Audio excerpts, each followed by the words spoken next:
1, 2, 3, not it. That means you're it. Go, start talking. I already called it. I'm not doing it. It's not my fault. I said no. I said 1, 2, 3, not it. That means someone else got to talk. All right. Are we in? We going? Well, I can go back and say hello to everybody who's been chiming in, but we already know everyone's here, everyone's chiming in. The repeat offenders, the extras, the ranks are filling up. So you all know who you are. You've all been greeting each other. Several of you have had 2 drinks while you were in the waiting room, waiting for the studio doors to open to go find your seats. You were drinking out in the waiting room. Not sure what the fuck's going on with you people. This is a family friendly show and you're ruining it, every bit of it. Yes, I know. It's Two Bear and William and Anthony and Reverend Joshua, Isaiah, Topher's here, Tugboat's here. Listen, everyone who's saluting with the general, you can fall in the ranks. Find your position in the ranks. You can fill up. Let's fill up the studio audience as we speak right now. Now, before we can do anything, I am in a timeout, not by Gen X Mom. It's amazing that women who have no authority over us whatsoever, have no sway in our life whatsoever, still have the power to put us in a timeout, to make us bend a knee for apology. Don't act like I'm the only jabroni that's ever gone down that road. Yes, Allie. Now, let's be fair. Let's not be totally one-sided and submit to Allie without giving the proper stance of the man on this point.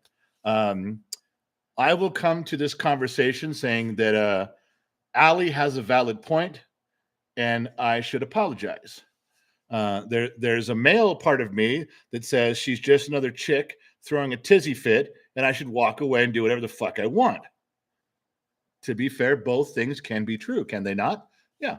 So we'll proceed delicately, but we will have cautions, commas, and quotation marks, and a lot of things in parentheses as we continue on with this. But let me start, because I cannot continue this broadcast working from a corner in a virtual emotional timeout. Yeah, I can't do it. I have to be free and unencumbered, and right now I'm not, because Allie's got a chokehold around me from 3,000 miles away in Boston, because the fucking spray tan place wouldn't take a Groupon, and now she's pissed at me. Not entirely, but that's the crux of the story. So, Allie, look here, girl, pay attention. I'm not reading any other comments. I'm pushing everything in my world to the side so I can tell you I'm sorry not for your behavior. That would have been wrong. I'm sorry. I'm not sorry that you took what I said wrong. No. That's wrong too. No. Wait. I'll get this right. I'll make it count. I'm sorry. God, it just twists up every time. The man part over here just fucks everything up when you're trying to be honest and trying to be nice. Where the guy thing just jumps in. Let me try again. Allie, I apologize. I should have returned your text a lot sooner. I should have had the words ready. They should have just flowed out of me right to my fingers and texted you the things that you wanted to hear, because that is how I feel. I honestly will be looking forward to seeing you in Las Vegas very much. This is the first time we've ever seen each other in person, our whole lives, ever. So this is, I want to assure you that this big shindig, you need to go look that up. That's an old person word. So you'll have to, because you're a millennial, so you have to just, at the shindig that we're all doing in Las Vegas, I promise that I'm very much looking forward to you going. I'm very appreciative that you are taking your hard-earned money and time to show up there. And I very much appreciate that when you offered to show up and be part of the Gen X Talks, the dinner that Mundo's putting on, which is going to be delicious, and the meet and greet for anybody who shows up, for friends and family and fans and subscribers. I was very appreciative, not only that you're going, but I was impressed that you offered to serve drinks to everybody for the whole night. To continue that aspect of secretarial skills. I was very impressed. So I shouldn't have put you off. I should have valued your position in the company more. I almost got through that with a straight face. Oh, forgive me, Allie. I'm sorry that I didn't text you back. I love you. I want you to show up. It's going to be a blast. We're going to have a great time. There's a lot of people that have already signed in that they're going. Allie's one of them, and I think she's going to be there the whole time. It's going to be a lot of fun. So I do apologize. If you would like to carry on with your duties of regulating this unranked, unbalanced militia of people that are here, we would all appreciate it, because if you don't, it's going to be a clusterfuck, and we all know that. So I'm gonna move along, but we can't move along without one to start the night, without one beginning drink, one beginning toast to Allie. So if anybody's got a glass, if you have the special glasses, or if you're just drinking a cup of water, make sure you stand up and raise this to Allie and let her know. Allie, you are appreciated. We apologize. I apologize. Thank you very much.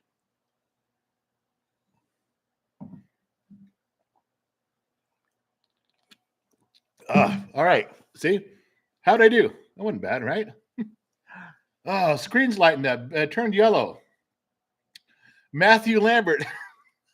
Matthew Lambert, here's $10 for Allie's spray tan. You have to worry about the group. He did not just do that.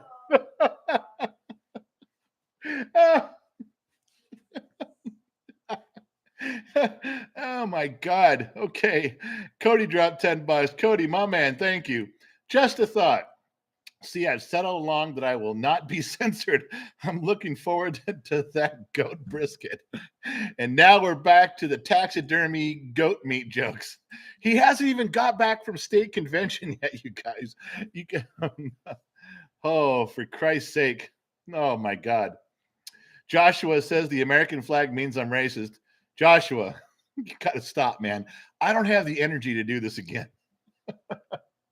Topher's in tugboat. Will Standards losing hope says hello, General. Matt, good evening, General. Everybody fall in the ranks. Lionheart, what the hell happened last night, General? I'm going to tell you that. I had a practice run with this on Facebook. I'm going to tell you guys about it in a minute. My take. Oh, beautiful, disastrous here. Hello, General, and everyone else. Hello, beautiful. Rob Stefford, new to this. I would love to have a drink, working for a living. My man, Rob. Just pull up a chair, put your feet up, put the cat out, close the door, turn out the lights, Rob, and just slip into this slumber and enjoy, because it's a bunch of horse shit anyway. Oh, bearded jerky, $10. Cheers to the General from a former sergeant. Put it towards the bar tab, my friend. Absolutely. There's a man after my own heart right there. Absolutely. That salute is to him, not from him, to him. All right, where did I go? Yeah. Allie says, haha, thank you, Matthew. I promise it's going to a good place. No, it's not. Your $10 is Bob's your uncle, General. Thank you. Brian Farrell, I got into one little fight about my mom's hair and had to move my auntie and Uncle Bel Air. Yep, that's the way it went. Null and void, $5. When will y'all ship? The answer is at the bottom of the glass. Husband can't wait for this, General. I'm in line. Listen, about these glasses, they're coming. We got the last shipment is supposed to be here in a couple days, and that's it. We've sold out. There's no more. If you go to the website right now, all the stores on Facebook and Instagram, and they're gone. That was it. If you guys did not get your official Bottom of the Glass Nation glasses, they're done. I told you to get them. I told you to hurry up once the pre-orders were sold. That's it. That's it. We're done. I hope you got it. It's the same with the shirts. You guys are going to keep thinking, oh, I'll get a shirt next week and I'll get the Bottom of the Glass Nation shirts and the Legion of X shirts. They're super limited. I'm telling you that you guys kept thinking, oh, he's just saying that. He's just saying that. No, I only bought a certain amount. I don't have a bunch of money. I bought a bunch, but then once they're gone, that's it. So I'm telling you, if you guys don't want to lose the shirts that are out there, especially the harem shirts, there's not a lot of harem shirts out there, and the harem shirts are for the girls, for the ladies who are repeat, offenders here with the rest of us, the women that show up and regularly give me shit. That's the Gen X dads harem shirts, and they're really fucking cool, but there's very few of those. So I'm being fair about it. I mean, they'll eventually sell out. I'm not getting any more or less by how soon you buy them. Once they're gone, they're gone. Whether it takes 3 days or 3 months, that's it. So I'm telling you, if you guys want your shirts, you want an extra shirt, now's your chance, because a couple people went back in when I said we're running out, and they bought an extra glass or an extra 2 glasses, and they got them. Now you guys are all yelling at me, begging me for more. I'm telling you, we don't fucking have any more. That was it. All right. So before I scroll on, I didn't see if Ali apologized yet. Maybe I didn't get, or Ali accepted my apology yet. If Ali didn't accept my apology yet, we're all fucked. But if she did, then we'll have some semblance of organization. All right. Before we go further on this, so quit typing for a second. Let me tell you. Yes, you guys saw the little image at the beginning here, the when you signed in with the Will Smith thing. First of all, I already know you guys have been hearing this all day long. Every channel you've been on, every TV, every news, every radio. Why? You knew you had to wait for me to show up to get the right answer anyway, didn't you? Yeah, you guys knew. So I'm going to tell you what the fuck happened at the Oscars last night. I'll explain it real quick in Gen X terms, because this keen Gen X eye saw the truth and saw the answer, even though Will Smith didn't take it. And I think Will Smith is Gen X too. And here's the funny part. I guarantee what I'm going to tell you. There's a ton of people that already thought of it. I am not an original with this, but it's going to clarify something for you. So let's back up. What the fuck happened at the Oscars? I don't even watch the Oscars. My phone was blowing up. Actually, Allie was the first one to text me, and she goes, "Did you see that Will Smith punched Chris Rock?" I typed back, "Sure he did." What the fuck? This is an April Fool's. She's like, "No, I'm not kidding." And then she was right. Allie actually had the audio of the part they bleeped out like 10 minutes before, because we were to turn the TV on, and she had it on my phone. I'm not sure where she gets her shit from, but she fucking gets the cool shit. All right, so let's back up. And this goes back a little bit. 2016, Will Smith's wife, Jada, decided to boycott the Oscars in 2016. There wasn't enough diversity in directors and actors and blah, blah, blah, blah. Nominations. Okay. So she boycotts. So well, Chris Rock hosts the show, and he makes a joke saying, Jada Smith boycotted the Oscars tonight. She's a TV personality. Nobody fucking invited you. So you're boycotting an event you weren't invited to. Big fucking deal. And he went on. And that was funny. I thought it was funny. I wouldn't have been offended if I was Will Smith and Jada would have got pissed and I said, well, you weren't invited, so I don't know what you're boycotting. Ain't nobody invited you anyway. Unless you went as Will's +1. That's different. That's not really an invitation. So fast forward. Now it's 2022. And he makes the comment, I know, I get it. She has a disease that messes with her hair. So she keeps it shaved. I guess she's working on that. And it doesn't appear that it's life-threatening to me. And unless I'm wrong, it's not a disease she's going to die from. It's just difficult and uncomfortable. It's a fucked up mess, and she's working on it. All right. I don't care one way or the other. But Chris Rock notices her shaved head and says, hey, I want to see you in G.I. Jane 2. Now, for all of you millennials, you're going to have to go look up what G.I. Jane was. That was with Demi Moore, and she was becoming a Navy SEAL, and she shaved her head. It's a very poignant moment in the movie because, Demi Moore had beautiful hair, absolutely stunning. So it was a big thing. And the joke was that Demi Moore was a bald girl in the movie, so now she's bald and she can be in G.I. Jane too. All right. Kind of a dumb joke. I didn't think it was funny. I wasn't offended by it. I didn't gasp when I heard all this. I didn't care. But the thing that struck me when I watched the replays is Will Smith is laughing. Go look. He's chuckling about it. He heard it. He's just chuckling away. And Jada's rolling her eyes and she's getting mad. Now, they cut away to Chris for about 20 to 25 seconds. Now, we don't know what went on between the two of them during that 20 to 25 seconds between Will and Jada, do we? I mean, there's nothing on camera. Every man out there knows, every guy out there knows exactly what fucking happened. He was looking at Chris and he goes, yeah, G.I. Jane 2, and looked over at his wife. Oh, you're pissed. Fuck. How many of us have been there? Come on. So now he's got to do something, doesn't he? Now, he doesn't have to do something right then. He could have yelled something to Chris. He could have done, but she was fucking livid, hot, mad. So Will gets up and trots down the stage, and he goes up to Chris. Now, at this moment, when I'm seeing this for the first time, remember, I didn't see it live. I saw it on Memorex. but it's just as good. And I saw the replay. And he's trotting down there, and I'm thinking, all right, this is either, if this is a setup, funny, it's gonna be cool. But if it's real, if he's mad, and then he hit him, boom. And my first thought was, I would have gone down there. I wouldn't have hit Chris. As a man in that position, and I've been there before, when you fuck, you got to go do something. You got to go say something. You have to. You got to go do it. I think in the moment, and this isn't something I planned out in my head for hours or over. This is just me rattling shit off as fast as I can.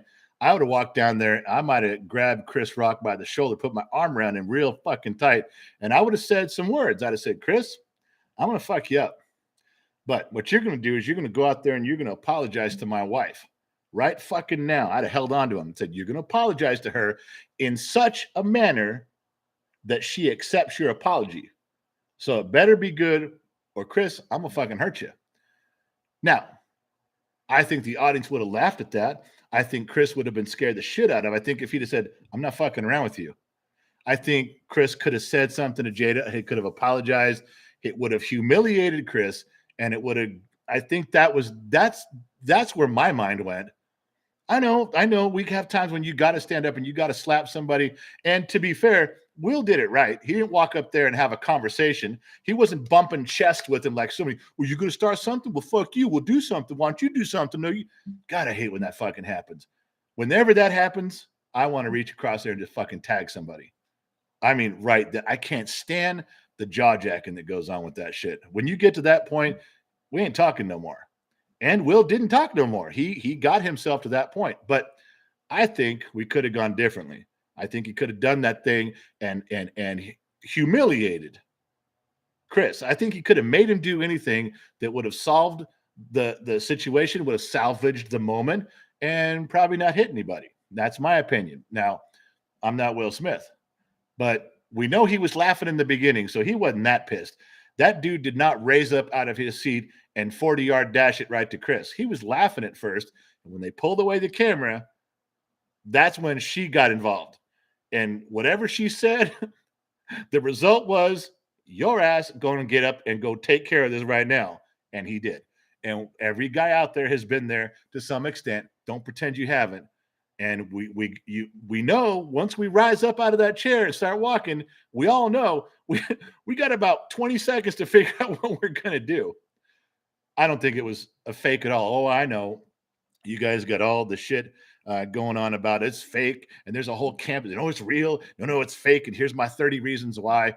And I've argued with some people today about these reasons. Willie had his hands behind his back, and the ratings were very low, and they tried to boost. Fuck. Okay, look, Chris was fucked up for the next 30 or 40 seconds. He was not okay. He was totally caught off guard. Will Smith bitch slapped him. Now, this is my thought today. I'm talking about it today. I don't give a shit about after today. We have the conversation. We get past it. We're done. I don't give a flying fuck if we ever talk about it again. This is not going to be something that I argue and discuss like the fucking moon landing for the next 10 years. If you think that I'm worried about a bunch of millionaire, rich, famous people who give golden statues to each other you think I'm going to worry about a little pissy fit where somebody got bitch slapped? I don't care. I don't fucking care a little bit. I'll talk about it with you here because there's a little bit of funniness to it, and you could poke some things out and say, well, this is what I would have done. But I guarantee that after tomorrow, I don't give a shit. And if you guys keep sending me emails, I'm just going to delete as fast as I can. It's not that important. It's a news cycle, man. It's kind of funny right now. And you know when the next time it should be brought up? At the next fucking Oscars, when someone goes, hey, you remember that Oscar? That's it. And we're done. All right, there's my fucking take on it. Now you guys know what I'm saying. I'm way behind on this, but there's my fucking Oscars thing for you. Now, I'm assuming there's a bunch of you dudes who go, yep. And a bunch of you women are going to disagree because you don't ever want to pretend that you're not that way, that you don't make us do that shit. And you all do. Don't act like you didn't. Don't act like you don't push buttons and trying to get us the phone home at the other end of that runway, because that's what you're doing. And we love you, and we'll do it every time. But Jesus Christ, don't do it when we're on TV. Here's another drink. The truth is at the bottom of the glass. So maybe everything I said wasn't the truth because I didn't get there yet.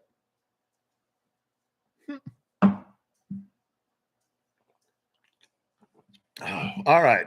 My screen turned yellow. It bleeped up on me. Bearded jerky. Will is not wearing the pants. His wife told him on her podcast how she cheated on him. He should have been out years ago.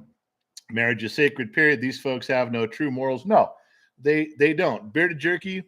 Um, they went outside of the boundaries of their marriage. I got all that. They set some rules, and whatever rules you set in your marriage, it's fine. You stay within them, whatever they are.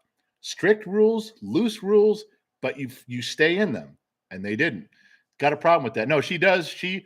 We all know that she totally gave him some. She pushed his buttons, and off he went. True story.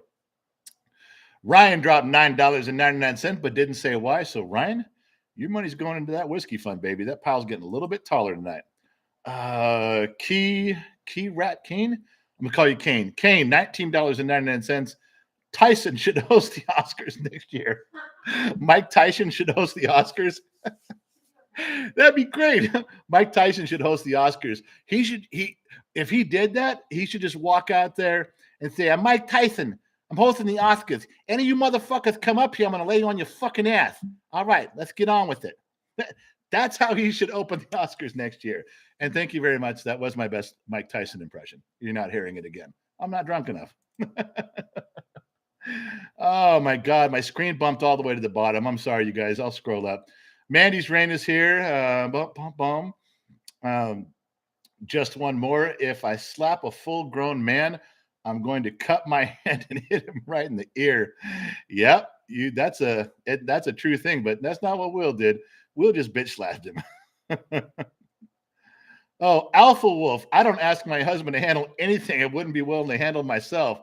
Oh, Alpha Wolf, you're a perfect date. You are a perfect date that you take to. You end the evening after a nice dinner and a movie. You end up in a bar, and you're the perfect date.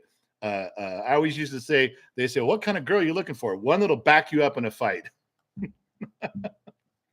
That's probably not the criteria that you're looking for. Don't follow my advice. Don't play this for your kids. Pick somebody else. Oh,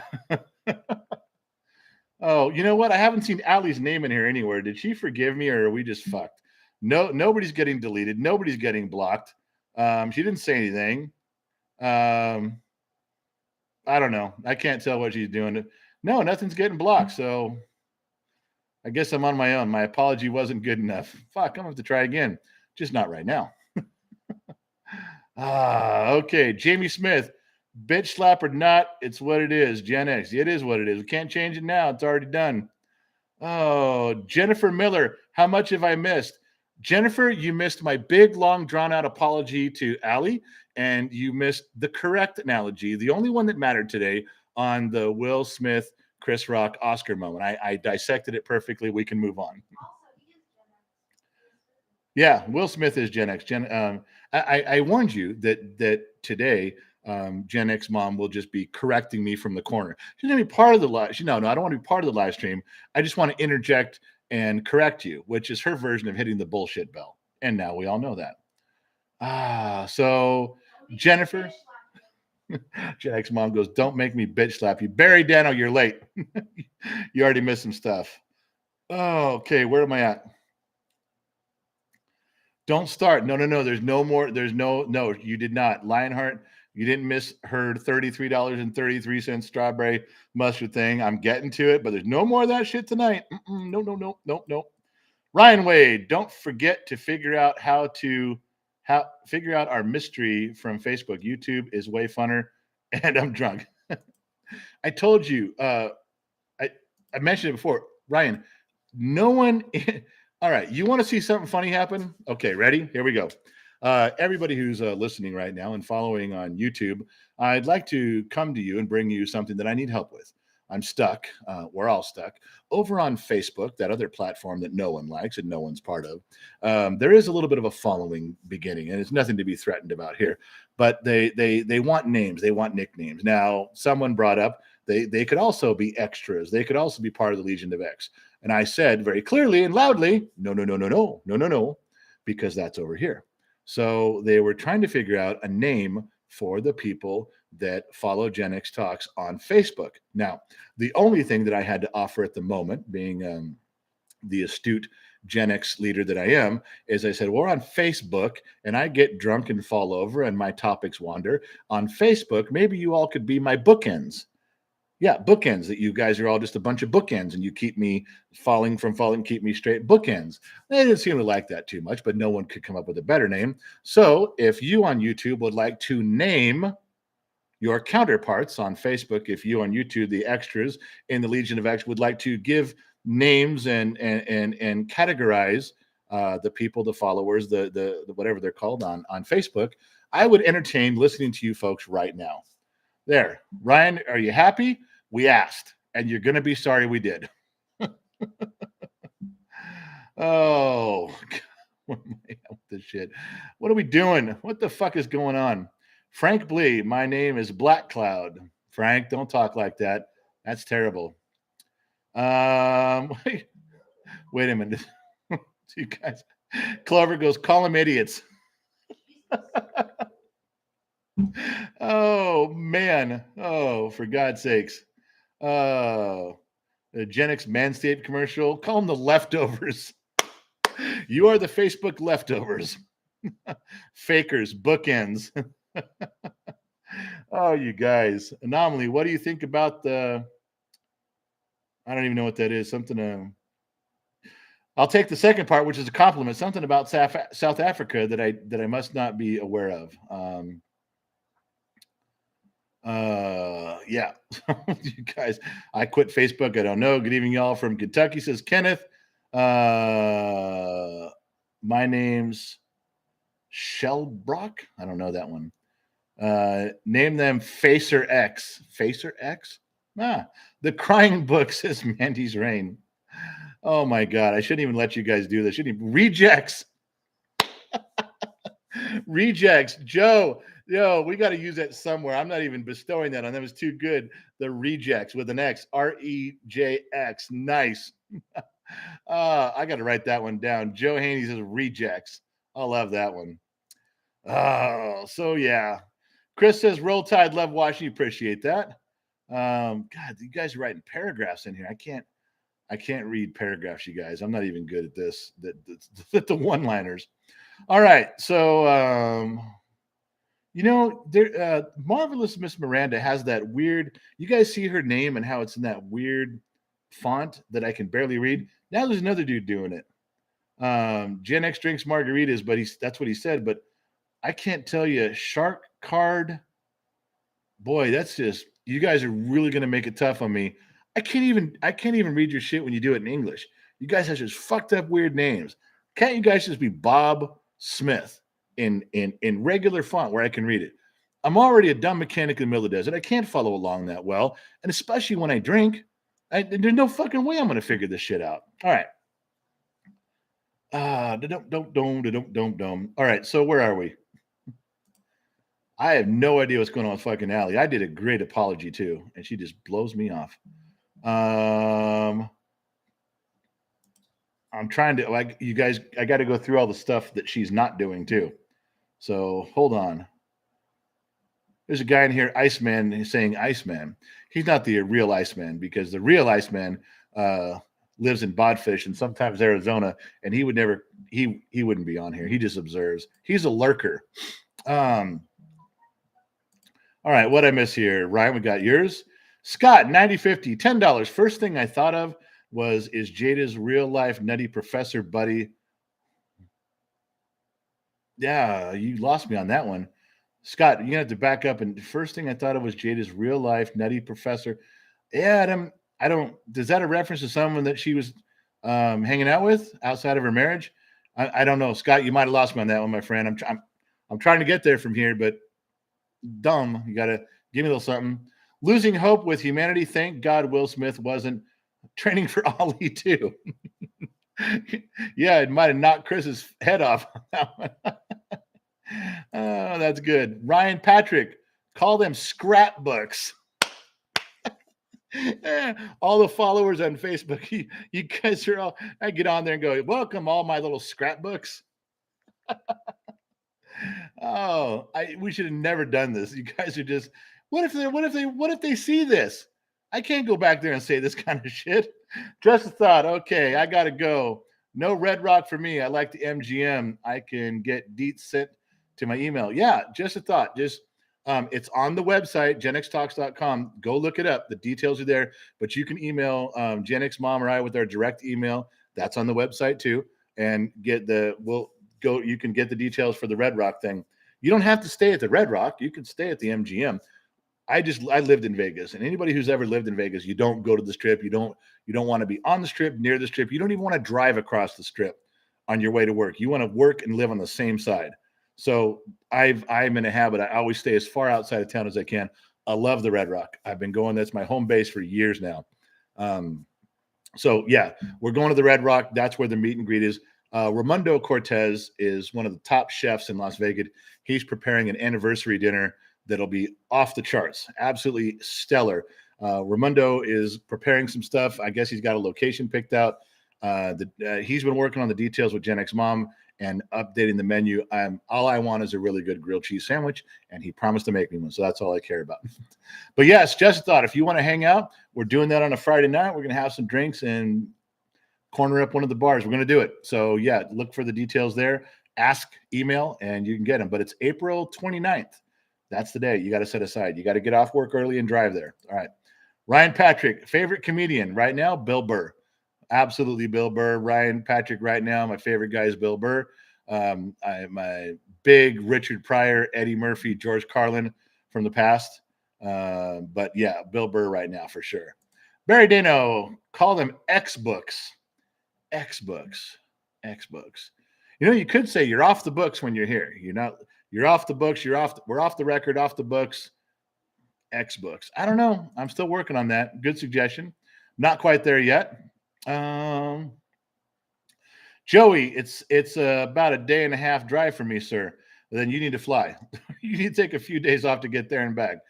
Joey, just get on a plane. Hold on. You guys want to know a secret to something for flying? Hold on. Gen X Mom, what's the name of that airline that's giving away tickets for like $80 from all over? I don't know if it's called A Velo? Yeah. There is an airline. My brother's going to fly down to Vegas from Central Oregon, and round trip was $150. And it's a Velo airline. I'm telling you, I'm sure it's a cut rate. It's the stepson of JetBlue or something. I got it. But I'm telling you, as long as their planes get wound up real tight with the crank handle in the back, they'll make it the whole way. And a Velo, I can't even tell you the amounts. Gen X Mom just flew to Vegas for like 4 days, and it was nothing. It was like $100 round trip. My brother coming from Oregon was like $150 round trip, right from his little town. He didn't have to even go to Portland for it. I'm telling you, a Velo, look it up. It's worth it. You can't believe what they're doing, especially with the prices today, everything going up. I don't even get it. But the planes were nice, comfortable. Everybody who's talked about them that's been riding on them had a good time. So I'm just telling you. Tommy Girl, Stimuli, I forgot about Bobcat. Yeah, Bobcat was a screaming comedian back in the 80s. Yeah, he was all right. The Gen X Experience. Oh, Rome. That you were Romy before. Now you're Rome. You were Romy, weren't you? The Gen Experience. That's almost too nice. We got to hold that back for something else. We had to name an event the Gen Experience. Yeah, we should do something and call it that. That's what I think. KD, what man slaps another man? Well, we were going to touch on that, KD. And do you guys notice KD put $4.99 up? KD, that's Kevin Durant. He's a big fan of the show, plays for the Nets. He's a good guy. KD and I, Kevin Durant, we go back a long ways, back to our Oklahoma City days, which I've never been there. So what man slaps another man? If you treat the guy you're slapping like a little bitch, you open hand him. You're not even giving that guy the respect of a punch. You open hand him. And Will Smith didn't even lean into that. Do you ever notice? Go look at it again. As he finishes his slap, he's already coming back. I'm not even sure why. I could take a punch from Chris Rock. He was already kind of faltering. I don't know. That's the deal. That's how I saw it anyway. KD, tell me if I'm wrong, man. Go look it up again. And we have $20. Not even sure what that's for, but we're going to put that in the whiskey fund, my man. We're going to get some Sinatra. Yeah, I keep saying that, but we're actually going to do it. Going to get some Sinatra. Eminem, put it in the pocket there for me, man. He slipped it right in here. $20, discreetly. Thank you. Tomash, my man from Israel. I must declare that there will be no more glasses. A cup does not last forever compared to a tattoo. Sorry, I couldn't resist. Tomasz, you're fucking up my mantra, man. You're stepping on my mojo right in the middle of it, all the way from Israel. You're fucking with me. Barry, call him second X because YouTube's comes first. No, let's be clear. YouTube's my favorite. Like night and day by a lot. Absolutely, YouTube's my favorite. There's no question. I don't care what you hear on any other platform in the world, on the internet. It's all lies. This is home. You extras are my friends. This is a symbiotic relationship. I'm going to drink and tell you lies. You're going to drink and accept them. I'm going to drink and tell you stories. You're going to get drunk and believe them. Where else can we have a relationship like that? Yeah, this is good. All right, Barry. Call him second X. Extras they are not. Member Justin Leon, welcome. He's an extra. Justin, you got here just in time. Thank you for your donation. Thank you for becoming an extra. You're really going to wish you didn't, but I'm not going to tell you why. Nope. You're just stuck now. Oh, my God. Where am I at with this shit? Oh. God, I'm trying to hold the screen keeps fucking jumping. Stop it. I'm trying to read all you guys' stuff, but yeah. Michael Bowers, Will Smith was just trying to get some street cred because his parents just don't understand. That could be true. He's going to have to go live with his auntie now, ain't he? The Geek Squad. Kane says, just call him the Geek Squad. You guys are trying to find something to offend him. I know you are. Lord Crispy, $5. He was yelling, keep my wife's name out of your mouth. Jada has billing with hair loss. I know. Crispy, I know the context. If you were here in the beginning, I literally recited all this. I know what he was doing and why. I even went back to 2016 when Chris Rock made another joke about Jada at the Oscars. I got the history. And I don't know now, Crispy, if I'm wrong, I don't think the hair loss thing she's got is life-threatening. So I think it's more of an inconvenience. And I know you're not supposed to make fun of people with disabilities and illnesses. I got it. And Chris got it too. Oh my God. All right. So where are we? All right. You guys are doing a lot of talking back and forth. Stimulate. Words are words. Hands are hands. The moment someone takes it to the next level, I have the right to send them to the hospital. Yeah. And 100%. But do you really think that Chris Rock was going to say something, talk shit to Will? Even when Will sat down and was screaming at him, what did Chris say? Okay, I'm not going to talk about your wife. I won't. I promise. He's 40 yards away still. All right. Gen X mom says, Will just went all Philly. He went all Philadelphia, old school. I'm pouring this one a little heavier for you guys because I'm not there yet. You guys started drinking before me, I'm sure. So where are we at? Let me scroll to the bottom here. Zucker Books. Call him Zucker Books. Is that Nukes who said that? Call him Zucker Books. How's my little Zucker Books today? Oh my God. Ryan, we should have never opened up that can of worms. Oh, Mrs. 41, $10 says the goat kicked him. Oh no. Okay. Hold on.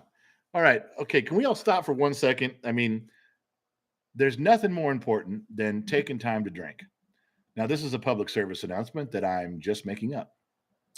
Boys and girls, turn your heads and don't listen to this. Plug your ears and wait for your family to tell you it's okay to resume the broadcast because right now it's not. Right now, the knowledge and wisdom that I'm imparting has to do with drinking alcohol, which should never be consumed or condoned by anyone. But here at Gen X Talks, it's a normalcy of life. In fact, it's a necessity. If you want to be part of this broadcast, either on my side of the camera or yours, you have to drink. Everyone is drinking with me. Raise a glass and say cheers. I don't care what you're drinking, if it's water, orange juice, whiskey, or goat milk. See how I did that? I worked in the goat milk thing. But don't make me drink alone. I will. I've drank alone before. I don't prefer it. I'd much rather be with friends and telling stories, but I'm drinking this either way.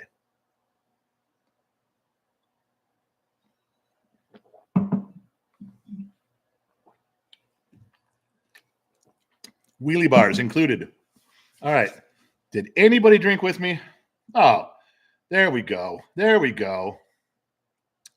Mrs. J, Marion, Mandy's Rain. There we go. Francisco, got some stuff going on. Marvelous Miranda. Cheers, man. Anthony, Marin, Mrs. J, we did. Gene, Autumn, Bob's your uncle. Go smoke a toad.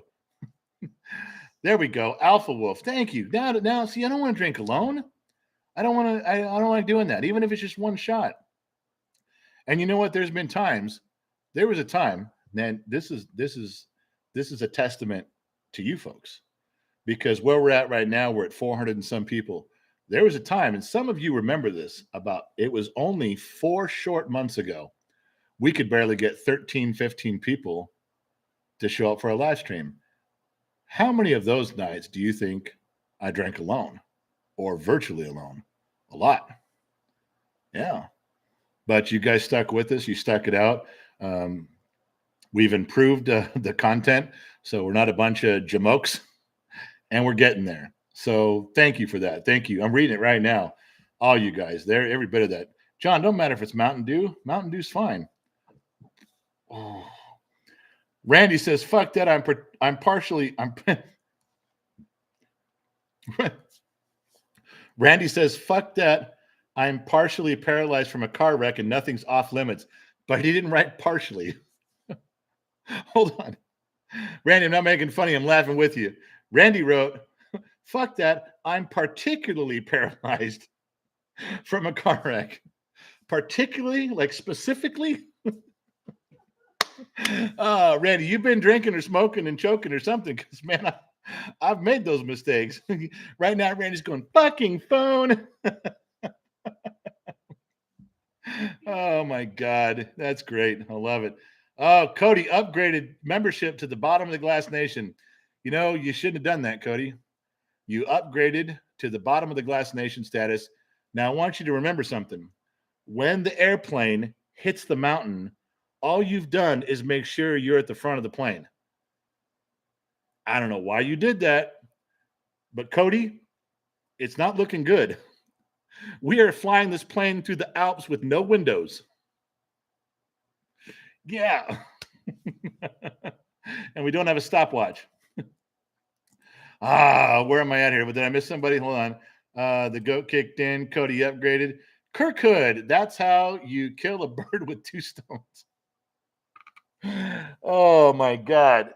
Kirk just took us all the way back to beating a dead horse. I'm not saying it the way the kid said it. Freaking moron child. Kirk just went old school, and most of you know the beating the dead horse thing. I'm not bringing that up again. That's some sick, twisted shit. Thanks, Kirk. Barry Dano, hate to drink and dash, but I have to get up early and move the chusher in the morning. You meant crusher. I know you're heavy equipment guy. Hey, Barry, thanks for stopping by, my friend. You can hit replay on this in the morning and pretend it's brand new. Get drunk enough where you don't remember, and it will be brand new. All right. Moving on.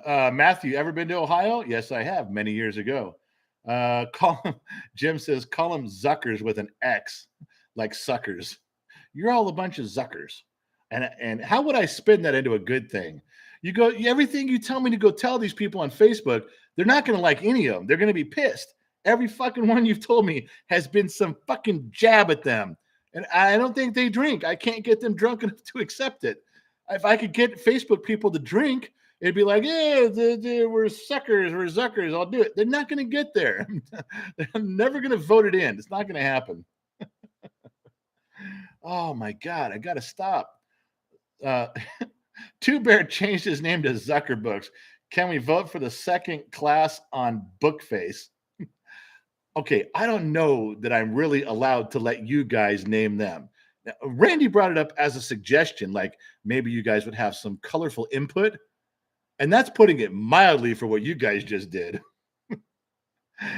I can't go to them and say, "All right, everybody, join around, sit down. We're on Facebook Live. The grown-ups have decided you're this, and just deal with it. You're that. We're done talking." I don't know that I have the authority to do that.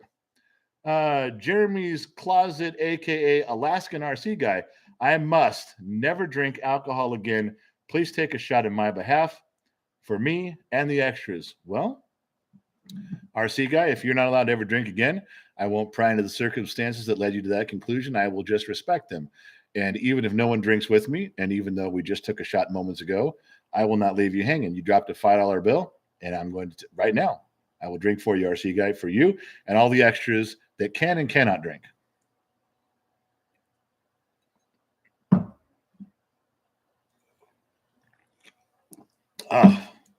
All right, there you go, my man. What'd I miss? All right. Okay, listen. We're in this thing 46 minutes, and there's still 424 people. You guys want to do the Manson story right now? Fuck. Okay, listen. Hold on. Lord Crispy became an extra. That's great. You're at the back of the plane, but you're still dead when it hits the mountain. I can't help that. Okay, listen. You guys are typing over here. I gotta quit looking. I'm gonna talk here for a minute. All right. So you gotta slow down for a minute. All right. Before I tell you the Manson story, I need to do a little background with you. I need to explain how I arrived, how this family tie-in arrives with the Manson story. I had a biological father, and I had a dad who raised me, and some of you know the difference. I will refer to both as dad in the story as it comes up, but I want you guys to know very much without question that the man who raised me was the influence on my life. The man that dad, it was my stepfather, but I've never called him stepdad once in my entire life. So we'll set that aside. So the person I'm talking about, referring to as dad in this story, was my biological father, and he went by the name of Wild Bill. He grew up in Southern California in the San Fernando Valley, running around LA in the valley and the beaches. And he was there in the 50s and the 60s. That was his stronghold. And you knew everybody, and you knew of everybody. Even if you went down to Orange County, you kind of knew the reputations of the people. You knew where the movie stars and the singers, and you kind of you knew the community. It wasn't as big as it was today. When I hear stories of back then from anybody who was raised and lived back then, it wasn't surprising for just a regular person, a normal person who worked at a grocery store, to know 3 celebrities and maybe get invited over their house to go swimming. It was such a different feel back then. The stories, the pictures they paint was quite amazing. So a lot of that fits into what my dad told me. Now, my dad was also in the Vietnam War, 2 tours. He was, I was told my whole life he just served time on a boat and never saw any action. And then when he got out and I was older and he could listen to his stories and his buddy's stories, he was actually captured once. And so that's another whole other story. I'm not getting into that. And so the inner 20, I had to remember all the stuff that I know Mrs. Miranda wants to hear. I had to go write it down. I had to make a phone call and go, when did this happen? And when did this? Because I remembered it, but I haven't spoken of it. In fact, I don't think I've ever spoken of it, the whole thing, ever in my entire life. Now, what I'm going to give you is kind of a cursory point overview on how my dad ties into Charlie Manson in an abstract but connected way. And there are stories that go with each point. I am not going to sit here and go through 6 or 7 points and then tell you each a 45-minute story. Plus, I'd have to call someone and go, remind me again how this went. I remember this part because it's been so long. So let me grab my notes on that real quick. where I can touch base and I won't fuck it up too bad.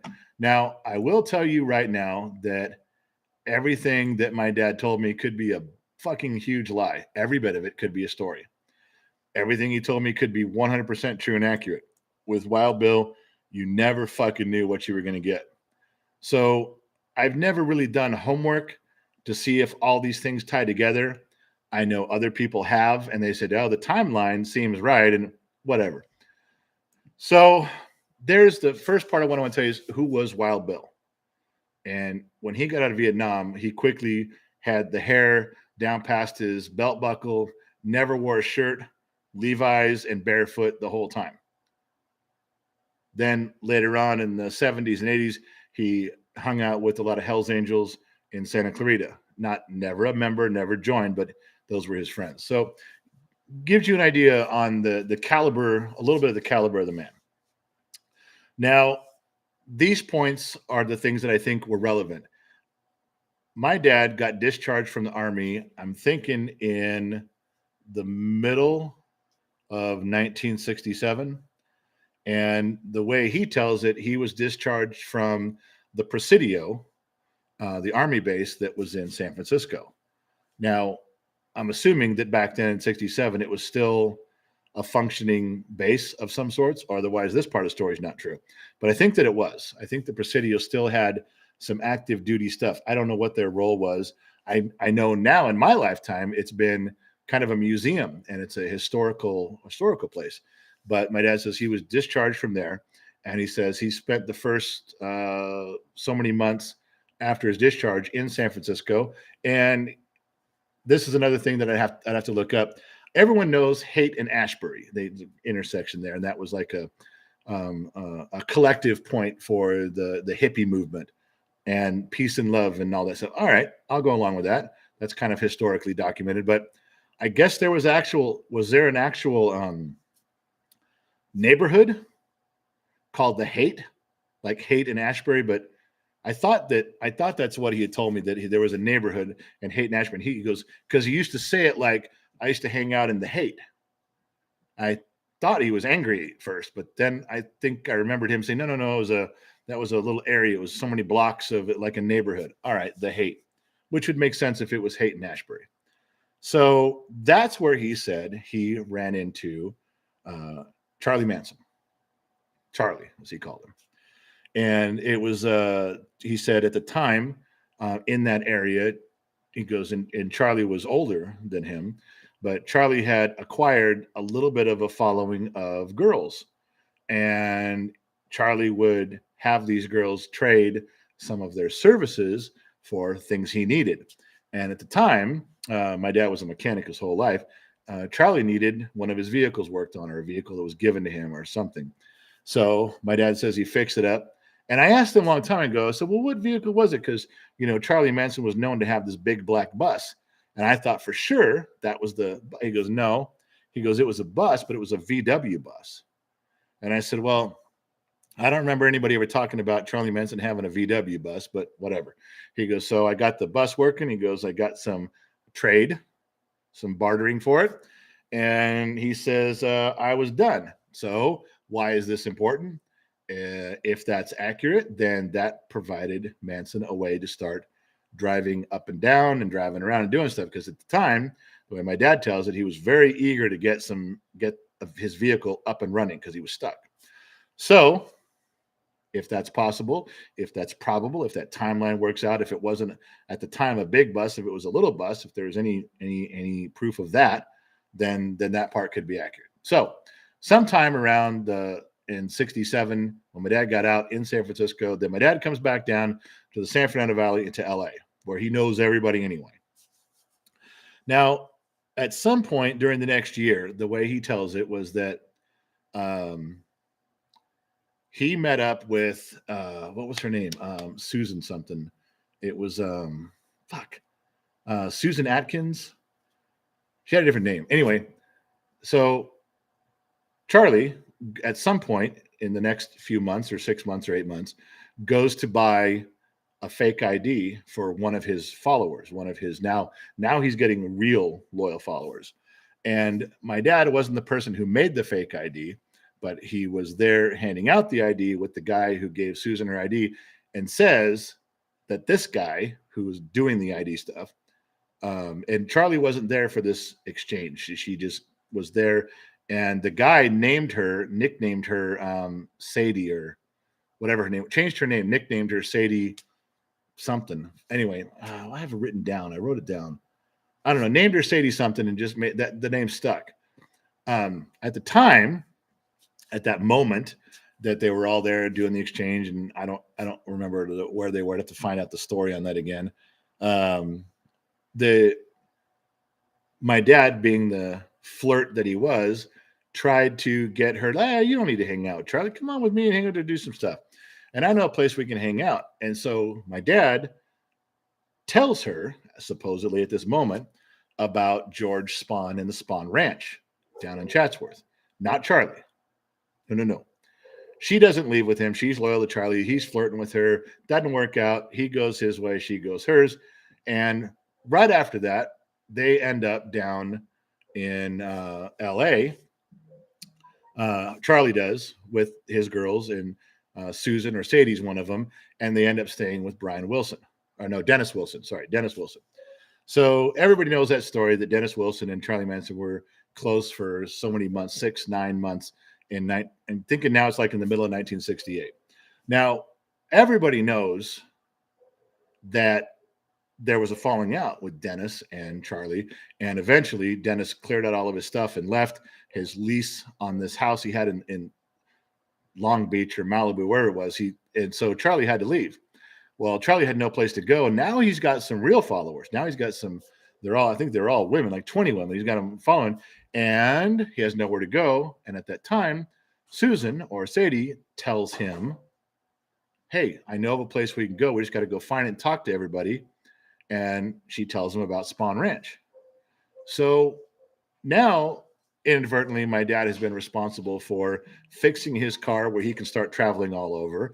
My dad was partially responsible for nicknaming, or was there when the nickname for Susan changed to Sadie. And now, inadvertently, a year later, he's responsible for giving, through Susan, the information for him to go see George at Spahn Ranch. Do you see where this is going? How this indirect, direct stuff is going on? All right.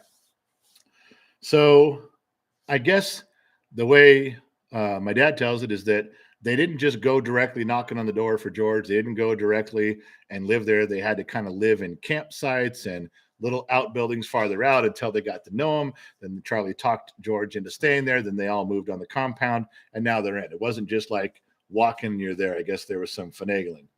So another weird twist to all this is that there's other complications that come and go with how Manson ended up shortly thereafter. Within the next year, the big murders happened, and everybody was arrested, everyone went to jail.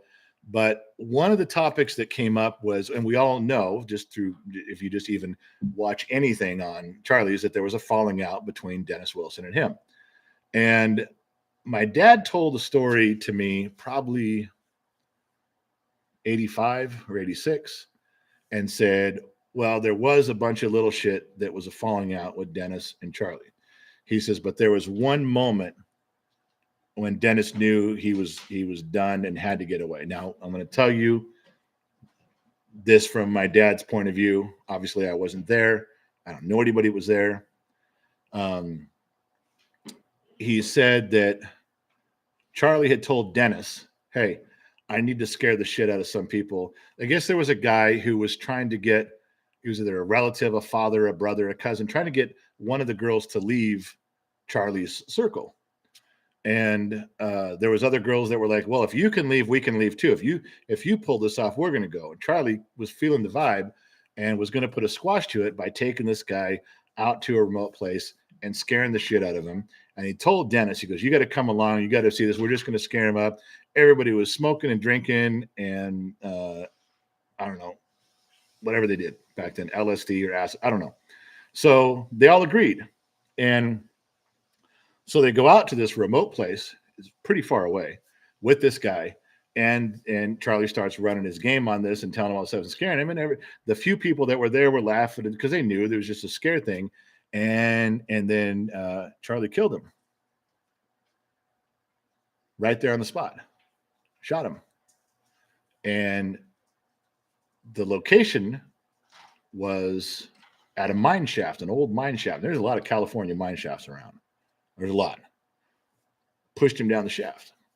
Now, my dad tells a story that everybody freaked out and talk about who said what. And after that, and everybody drove home. Nobody's talking.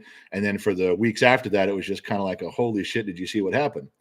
Now, my first question was, I said, what were you doing there? And he goes, I knew where the mine shafts were. So I'm assuming that somehow Charlie got in contact or Susan got in contact. I don't know. I don't know who did what. I also know that my dad always said he was friends with the Beach Boys in their outer circle. Maybe Dennis did. I don't know. That's how he said he got there. So I didn't give that story too much credit, being in a mine shaft and whatever. And no one ever mentioned it. And then it was years later. One of the Beach Boys, other than Dennis, I think it was after Denny died. One of the Beach Boys put in their book, it's either a book or an interview, and someone asked them about Charlie and Denny and all the stuff, and they had said, yeah, well, it's really bad, and he moved out, but the thing that got my brother Denny, I guess it was one of the Wilson brothers, had said, Dennis always told us that the turning point in that relationship was when he saw Charlie kill somebody and push him down a well.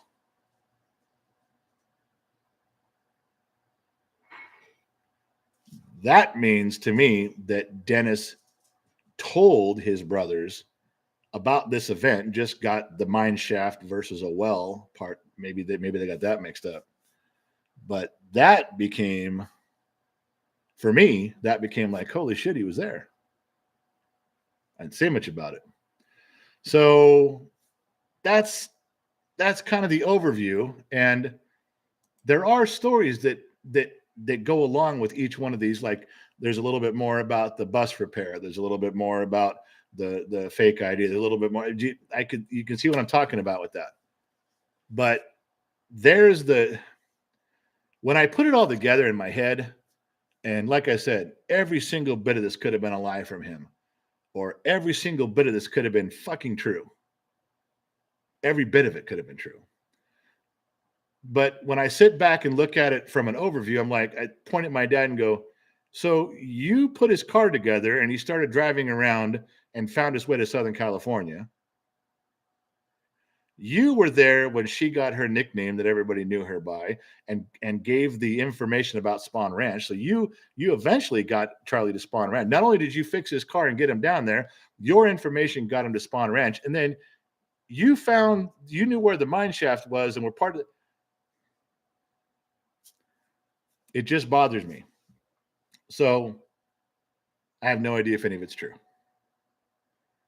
There are people in my family that swear that none of it's true, but I will tell you one thing that happened. And it was funny because just before I went on Tonight Live, I was talking with Gen X Mom, and she's like, I didn't really hear all those. I heard some of it, but I said, well, you can listen in and hear the rest of it. But there was one thing when I was young. Remember, some parts of my family go, the whole thing's made up.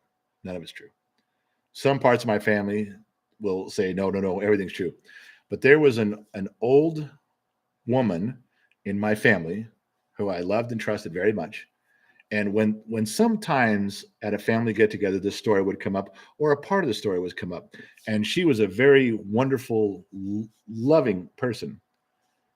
And I remember one time, after a brief discussion with people arguing and saying stuff, in the room kind of cleared, I remember her turning to me, and she did this. She goes, oh, and your dad, if he just hadn't got mixed up with all that Manson stuff. And then she walked away. She wouldn't say shit if her mouth was full of it. And I remembered that.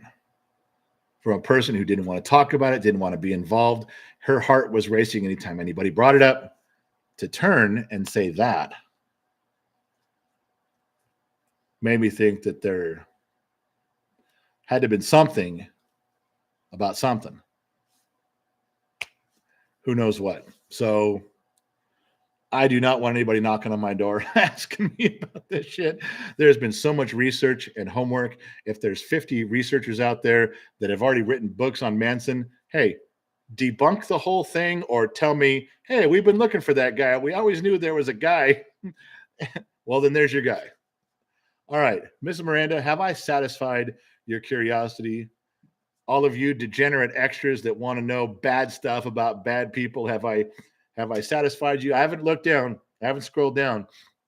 I missed a lot. I got to go look it up right now, but I will. And then I'll read your responses. You guys tell me. Robert Coy, he's an extra. I'm sorry, Robert, you caught us right at a bad time. right in the middle of some weird shit, my man, and you jumped in. Let me go back up to what I missed. That's it. Have a drink, crush. Okay, so I'm scrolling down now. Give me a second. Let me catch up with you folks. Zucker Books, we did that one. Ricky Bear, here's $5 for the whiskey fund. So glad I ran into the kid and the whole Gen X family. Salute, General. Well, thank you, Ricky, because after that, I'm going to have to take a drink right now.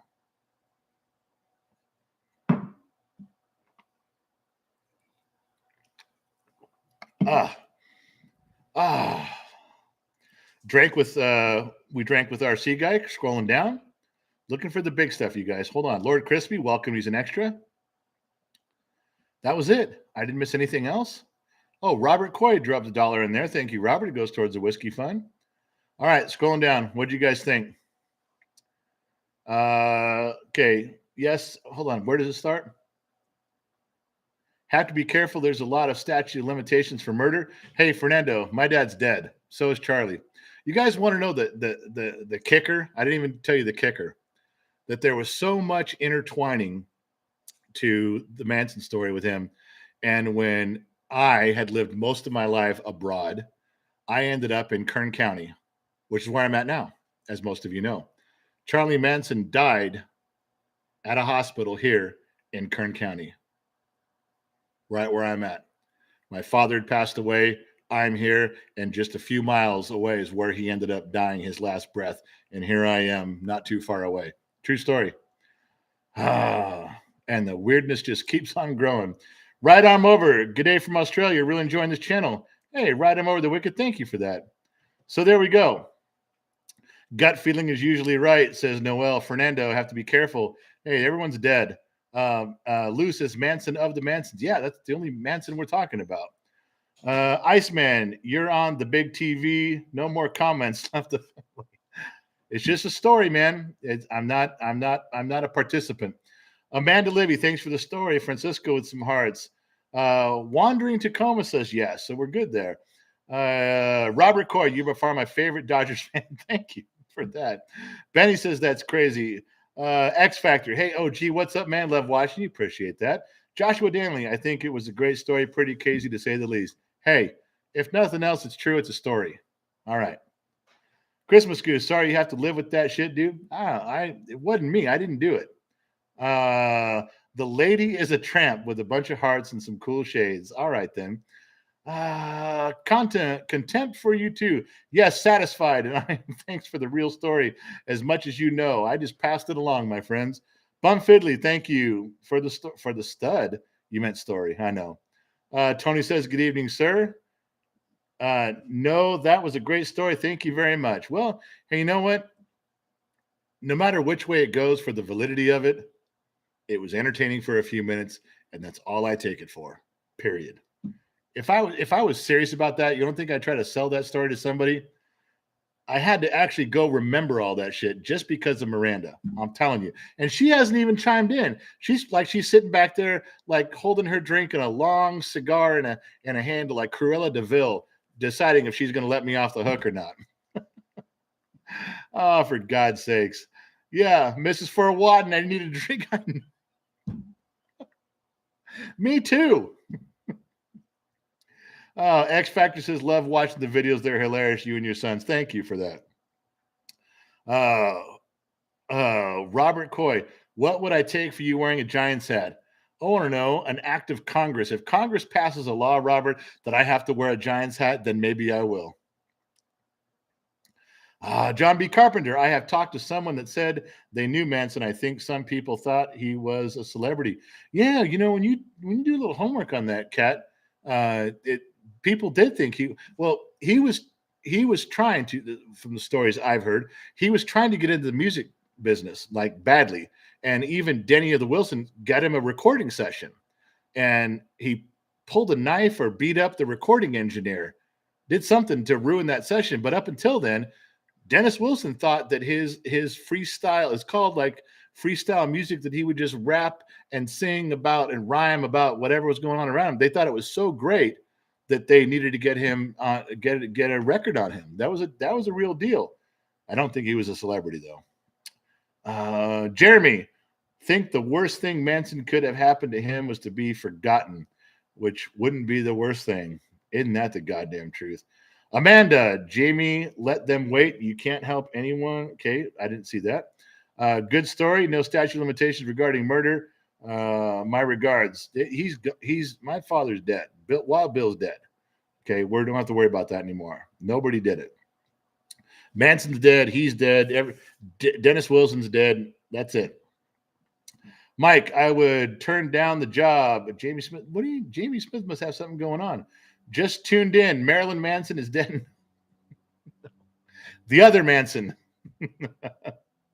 Oh my God, you guys are fucking killing me. Jamie Smith, General, I was asked today to paint a 57 Chevy T3 Orange. It's the General Lee 69 Dodge Charger Orange. I had a heart attack, but the customer wants this. I'm torn. Literally, I said, give me a few days. What should I do? I don't see what the dilemma is. General, I was asked today to paint a 57 Chevy T3 Orange. It's the General Lee 69 Dodge Charger Orange. I had a heart attack, but who cares? Are you getting paid to paint that fucking car, Jamie? Paint the fucking car. If a customer walks up to you with money and wants their car painted titty pink, you paint it fucking titty pink. It's a job. There's no moral judgment on that. There's no right and wrong. Listen, I took out a Ford 302 engine that I built one time, and a guy wanted me to paint it Chevy orange. Fuck it. That's on him. I'm painted Chevy orange. There's your 302 painted Chevy orange. You do what you want. Now, Jamie, you take that job and you do a fucking perfect job. That will be the best looking 57 Chevy painted orange you've ever seen in your goddamn life. You go ahead and do it. Don't even think twice about that. Hey, look who's here. Alex is here. Hey, General. But you just wake up from the last college party you went to? Okay. So Noel, Terry Melcher was the recording engineer. It was his house that the murders happened. The attack was intended for him. Yeah, see, there you guys know. I'm telling you, you guys know more details about this than me. I wasn't a big Manson enthusiast. I don't have a lot of the details you guys will. When you guys watch your next documentary or your next thing on that, you can plug in what Bill said, and if it fits, it fits, and if it's wrong, then you'll know. But there you go. You can write that shit down. All right. I can't believe Miranda hasn't said something to me in here. I'm fucking pissed. She was the one pushing this shit. She made me do all this shit. I'm working my ass off to get it right. Alex says, I wish I got invited to college parties. Well, maybe it's lack of your sunny disposition, man. You ever think of that? All right. Hold on.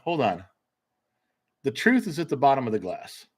Anybody got a bottom of the glass drink with me?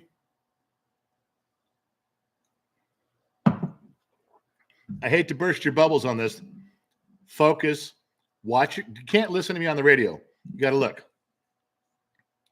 Look at that. The truth is at the bottom of the glass.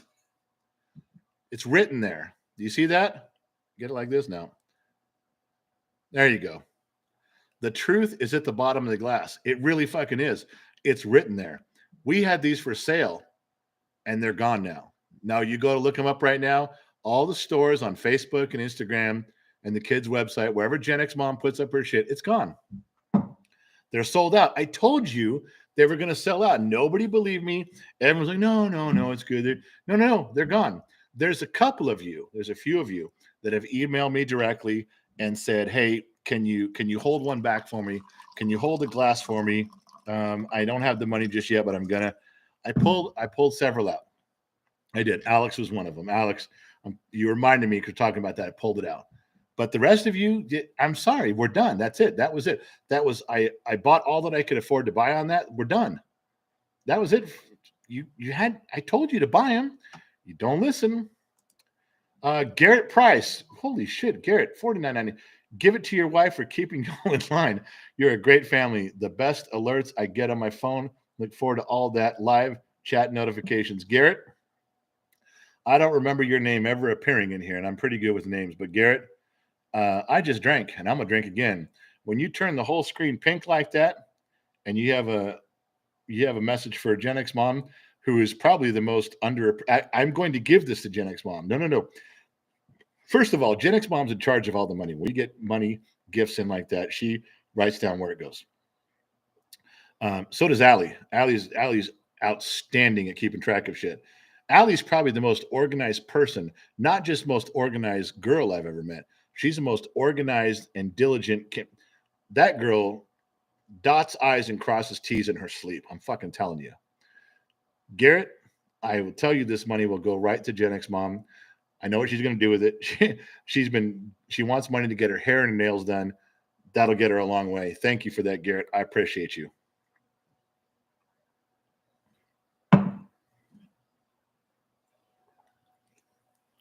Gen X mom really wants her hair, her nails done, and a massage.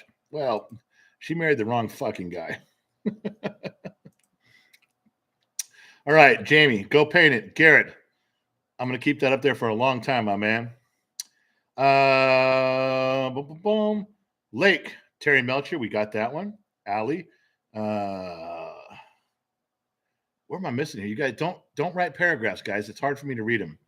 Maybe Miranda thought Manson took everyone to a carnival, but fainted when she heard what happened. Romy. I don't know. We did that whole thing for Miss Miranda. She was here in the beginning, and then she just left. Lori Ham ordered my bottom of the glass yesterday, back order. Did it? If it lets you order, that's one thing, Lori, but they're out. I know for a fact we're out. Gen X mom came to me today and said they're sold out. They're listed as sold out. You cannot order one anymore. If you actually ordered one, she may have to refund your money unless you got in just under the wire. You should not be able to order one anymore. We're done. Go smoke a toad. That's as far as they got. It jumped on me. Go smoke a toad. Yeah, I'm a single mom. I want everything in the store, but I have to go one piece at a time. My harem shirt is coming this weekend. I don't even have a harem shirt to show you. And I know there's only a handful of girls women that even are willing to participate in the jest of the Gen X Dad harem. Go Smoke a Toad is one of them. It's not a real harem. It's not even really an online harem. You don't have to do anything or be anything. You don't get there's no actions it's a joke to let people know that you're part of a smaller inner circle of people. And that's one of them. So go smoke a toad. I hope that things work out and things go good. I don't even have a shirt to show you guys. They're on the website. Those we still have some left, but not many. Gen X mom, are you sure that we're cool on the thing you said about can they still order a glass? Nope, they're all sold out. You're sure they can't still order one, right? Positive. Okay, she says they're gone. That's it. And I'm telling you right now, those fucking Legion of X shirts, I didn't buy many of those. I have a couple. I have 3 that I held back for dudes that I know that I'm going to hand them to. But the rest of them, once they're done, that's it. The Legion of X shirt is going to be probably one of the most rare commodities because once the ones I've paid for, that's it. Okay, where are we at? Joel, I am drinking Old Number 7, Tennessee tea. Now you know.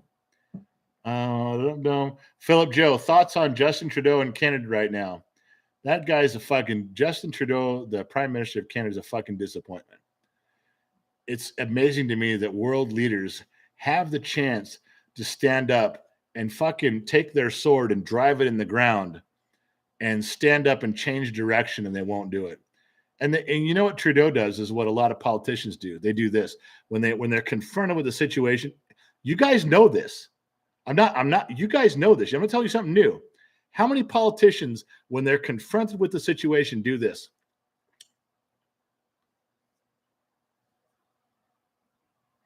Which way's the political wind blowing? Because they want to go with it. How's that fucking leading? Talk about leading from behind. Fuck. I'd never be president. I couldn't. I have way too many skeletons in my closet. But Jesus Christ, if I got in there, I would fucking take my sword and stab it right on the fucking lawn and go, I want to know right now who's with me and who's not. That's it. I want to know who's behind me. Then you talk to the people behind you, your fellow Americans, people that matter, and you go, all right, what do we want to do about this? Come on, let's get our shit together. Let's fucking do it. And then you make a decision and you go. You find out from the people that are with you what you talk and you discuss, and you find out and you arrive at a conclusion that's the right thing, and you do it. You don't follow the breeze of a small woke movement or a few news channels that broadcast favorably or unfavorably. You go with your fellow Americans and you go with the majority. You're there to represent the majority of Americans that put you there to take things in a direction. Those are the people you talk to. Those are the people you listen to. Then you make a decision, and it's a command decision, and it doesn't matter which way the wind's blowing and what books are being written and what movie. You don't give a shit. You do what's right, even if all the rest of them hate you. That's what I think. What the fuck do I know? Nobody asked me to be president. All right. No go. Fried can't make more. Fried isn't making them. And the problem is that the guy we're using, there's a bunch of stuff going on right now. Everything's on pause. It's not Fried. Fried came up with the idea, but it's not Fried. All right. Scrolling down to the bottom here. I'm going to scroll back up because the lady is a tramp. Absolutely. That's how Gen X handles it. Thank you. Go with your fellow Americans. That's the only fucking way to be it. Phil says, please be president. You know, I get a lot of that in the comment section. The kid always shows me there's tons of comments on the videos where they say this man for president, blah, blah, blah, this man for president. And I made a statement just like I did for you guys. I made a statement a long time ago that said, I could never be president. I have too many skeletons in my closet, which I do. I'm more fucked up than 10 of you combined. Okay. And one guy wrote one fucking thing. He goes, General, having skeletons in your closet is a prerequisite. You can't even apply to be president unless you have a bunch of skeletons in your closet. It's a prerequisite. You go ahead. And I was thinking how fucking true that is. I mean, I got a bunch of fucked up shit in my past that I'm not proud of, and I fucked up more than any of you. But when you look at some of the shit these guys do and get away with it, it's just fucking common sense that any bum could be president, even a bum like me or you. Yeah, you think about that. You could be.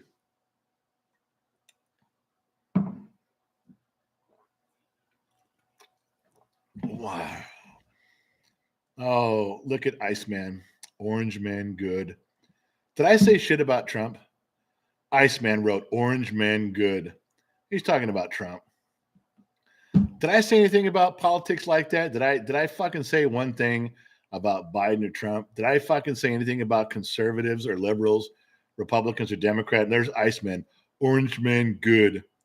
Iceman, you're just such a brilliant, you're a novelist. I can't believe you don't write books. Maybe you do.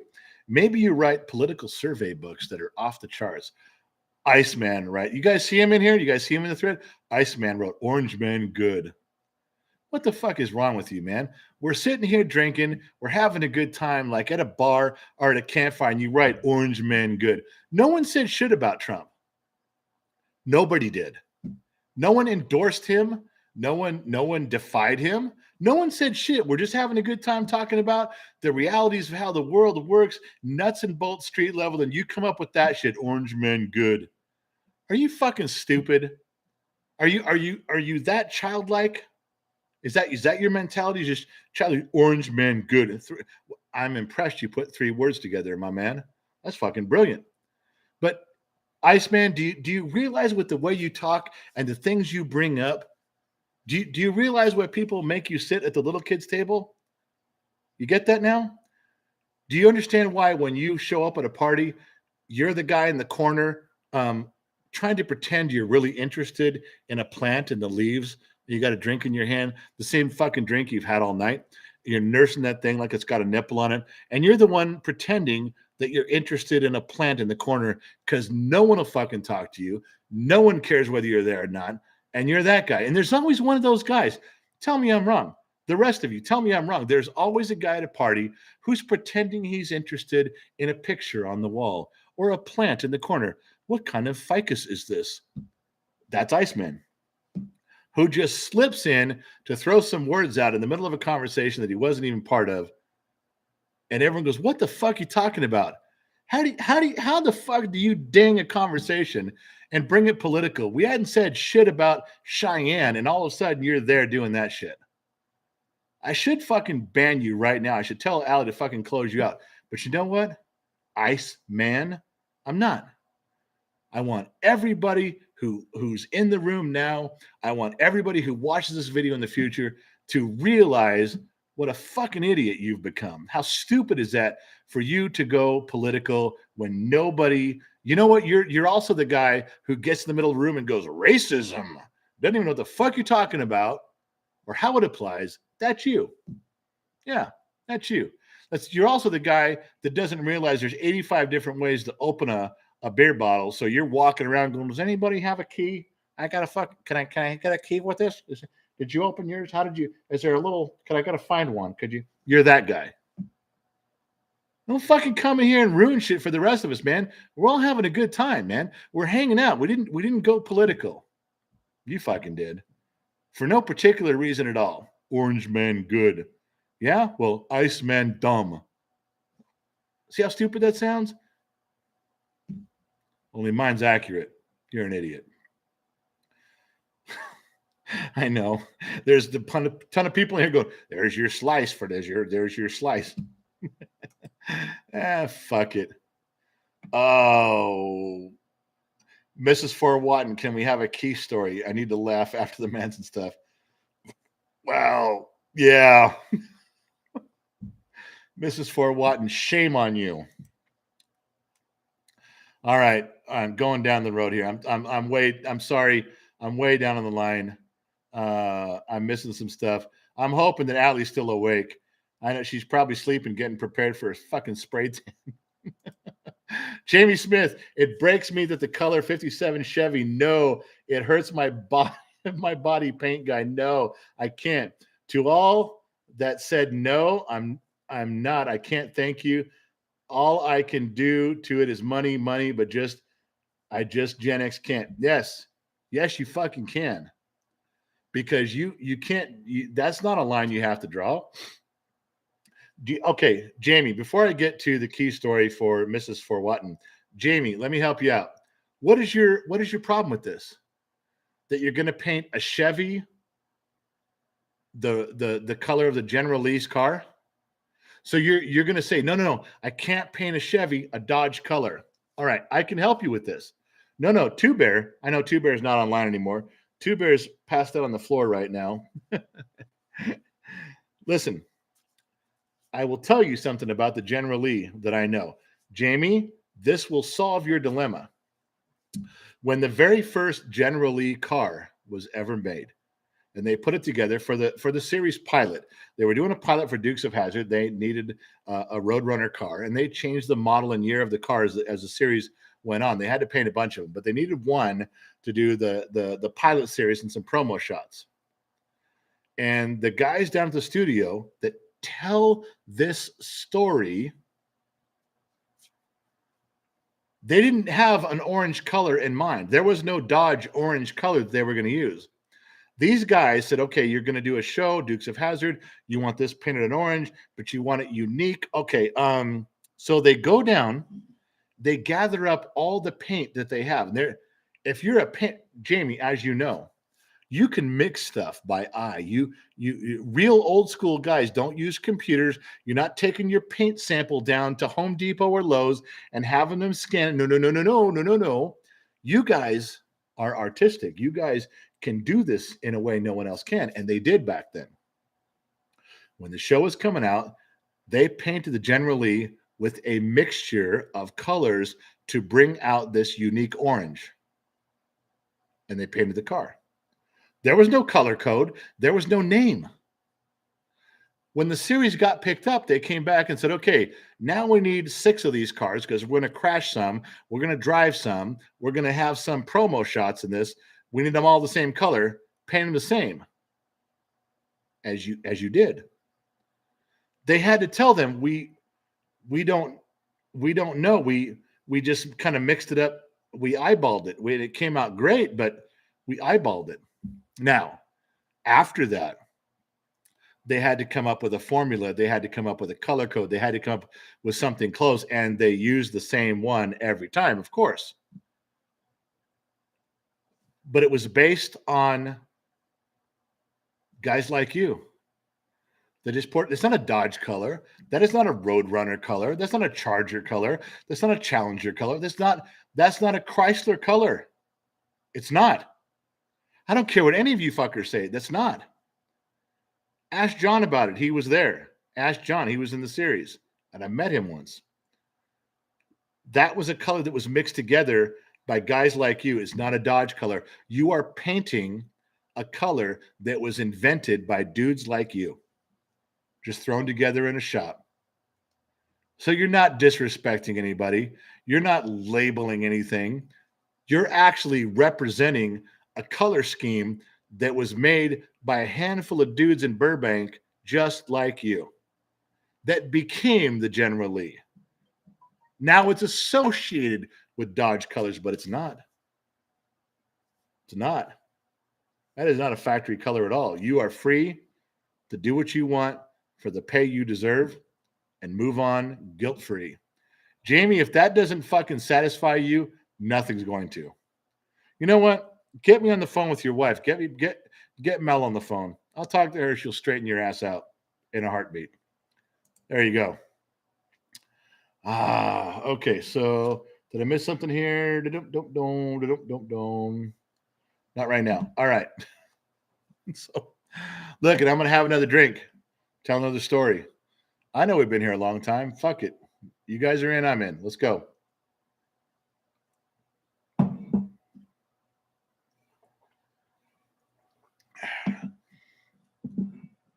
Oh, yes, I read you. Yes, Gen X moms. Yes.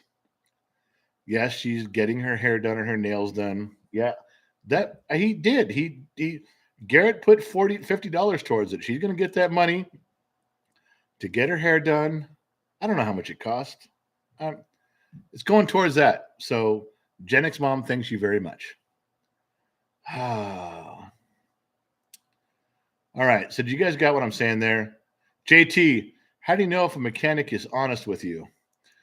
JT, that's tough, man. JT, I'm going to tell you this. That is such a difficult thing to answer. And I've been asked this before because I've been a mechanic all my life. JT, email me, genxdad@genxtalks.com. If you have a specific situation with a mechanic with your car in the shop, call me, text me. Let's do it. He calls you and said, this is what you need. Tell him you call him back. He presents you. He emails you an estimate. Email it to me. I will tell you right away if he's full of shit or if it's legit. I will.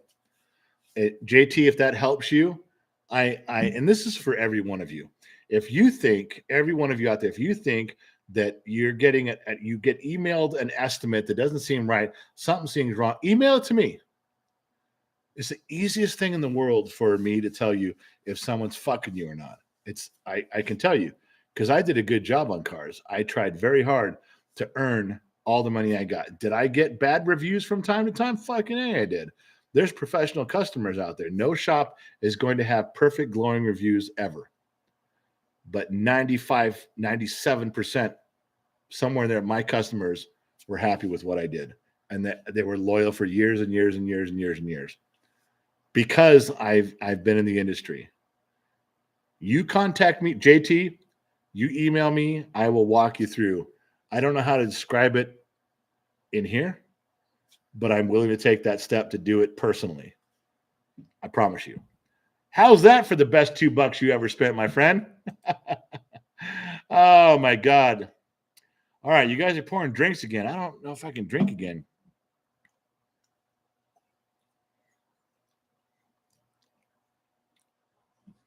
I'm still here. And the truth, look how it's written. There it is. The truth is at the bottom of the glass.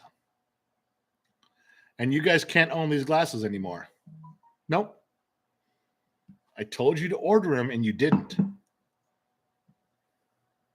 I'm telling you to order the t-shirts right now, the harem shirts, the Legion of X shirts. You're not gonna, and then all of you are gonna go, oh, I was gonna, and I didn't get there. There's less of those shirts than there are of these fucking glasses. I'm telling you, you're not listening. Iceman wrote, love the rip. Gonna have to rewatch it just to get kid toasted. Oh, Iceman. Hey, just the fact that you're still here, we gotta take you up to level with Robert Jones and no one. All right. I'm gonna scroll to the bottom. What'd I miss? Zoe Mitchell, Tomashkin. What Tomash write? Did Tomash have a problem? Tomash is a cool cat, man. Don't fucking have a problem with Tomash. I'm telling you, don't. Laura, my harem shirt is fully secure, so I'm good. Laura, you deserve one. Tanner Simmons, how's your boyfriend? And he put up a pride flag with a fucking eggplant dick symbol. Do you realize how dumb that is? And it's gone. All right. Allie fucking jumped on that shit. Tanner, you're fucking 12 years old. I know you, Tanner Simmons just got a computer. He's new on the internet. He doesn't know what the fuck he's doing. He's 12 years old. He's trying to interact. He says the 12-year-old shit. He's gone now. Fucking gone. What are you going to do? Should I keep drinking? All right, listen. Stephen Lambert just said he subscribed. Gen X Dad, thank you, my man. All right. Before we go any further, because we're going to get to the end of the stories that I had prepared, and we're going to get to we're going to get into the weird friendship where a lot of you go away, the numbers come down, and we talk about the raw, gritty, underground edge shit. I just want to know, thumbs up or thumbs down? No. I'm gonna look. I'm scrolled to the bottom. I'm gonna add them up. Do I keep drinking or do I not? That's all I want to know. Thumbs up or thumbs down? Let's go. I know the key story. I got you. Thumbs up, Matt. Thumbs up. Ricky Baker. Hey, Brave Ball said thumbs down. Brave Balls said thumbs down. Vindemir said thumbs down. Contempt for You said thumbs down. Wow. Okay. There's a few thumbs down in there. Jesus Christ. I can't even keep up. All right. You fuckers want me to keep drinking. It's not on me. If our channel gets banned and you can no longer enjoy the sweet sound of success from my son and all those fucked up videos because we're banned, it's on fucking you. Every one of you fuckers that did the thumbs up. Holy shit, there's a lot of you guys. There's a few thumbs down. I'm telling you. Go look. There's a few dudes who are like, nope, fucking way. We're not doing it. All right, here we go. We'll start off with a drink. Right? Cool? Fair? If I'm drinking, you're drinking. Now, I'm going to tell you a story that is unfucking believable, and I'm going to drink that'll help me tell it. You have to drink your drink, or you're not going to believe me. And what good is a story if it just floats out there in the cosmos and isn't believed by anybody? If it isn't listened to? What a heartbreaking story. What a way for a story to end up not being listened to and not being believed. You know, there's a corner of the island of misfit toys that we all reside on. There's a corner of that island for stories that weren't believed. Most of them are mine. Ah, fuck. I can't. I almost get through that shit with a straight face, and you guys fucking. All right, here we go.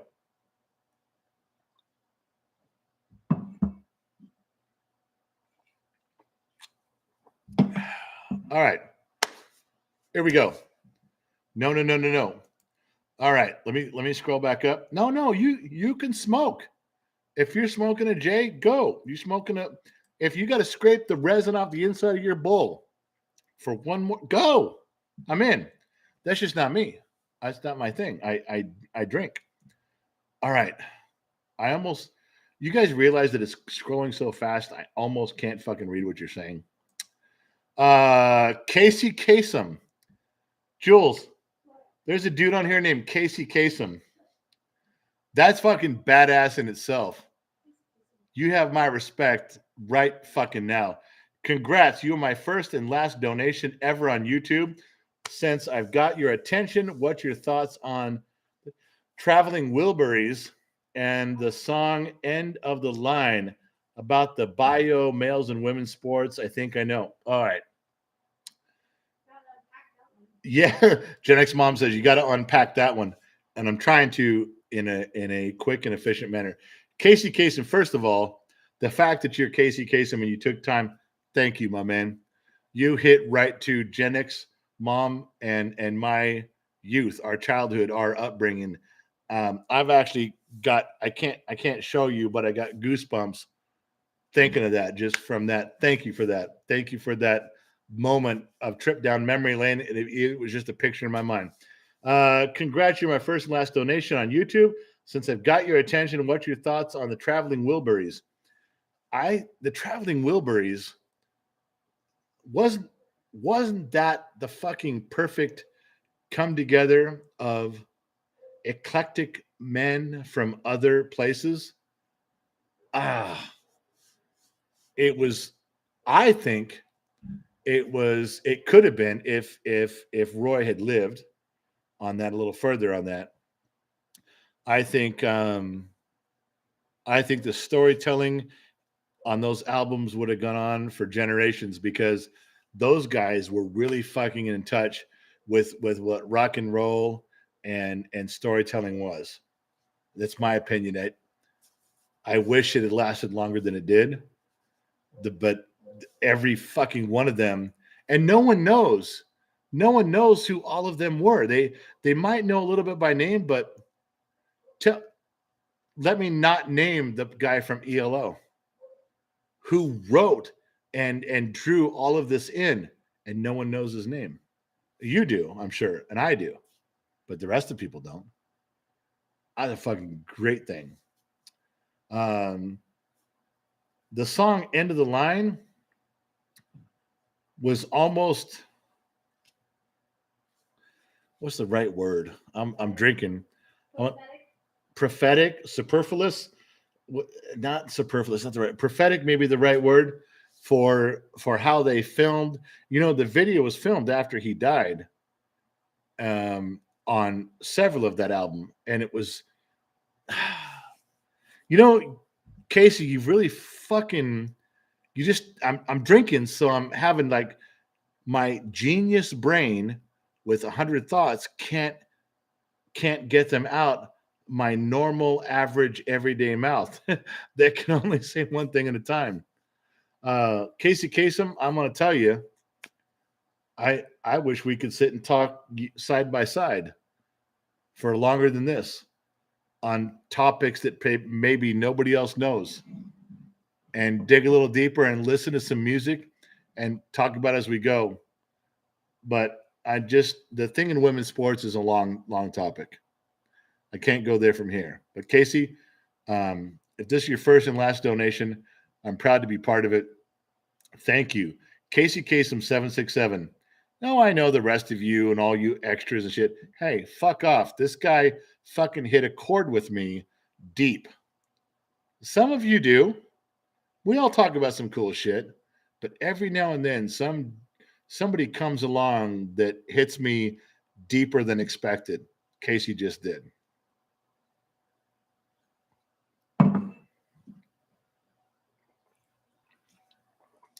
That drink was for him. All right, what I miss? Hey, Casey, I hope you stick around. I really do. All right. All right, the key story. All right, can you fuckers stop typing for a second? I have I actually have two key stories.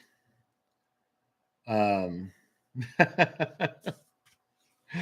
oh, let me oh, where to go with this? Where to go? I got Gen X mom sitting here and she doesn't have a baseball bat, but she could probably go get one. There's two key stories I have. If you guys don't know, Mrs. Fort Watton brought it up. She's pushing it. Now, a lot of you have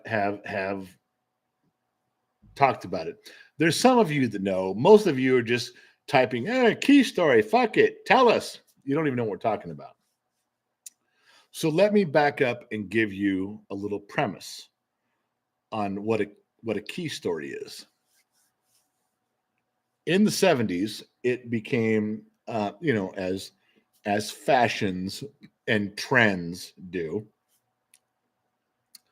And I had to learn this too. This was not something that I was aware of. I had to learn this.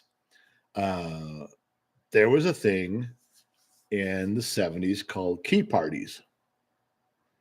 And the basics, the slow version of what would happen is that there would be a big party of couples that would come to your house.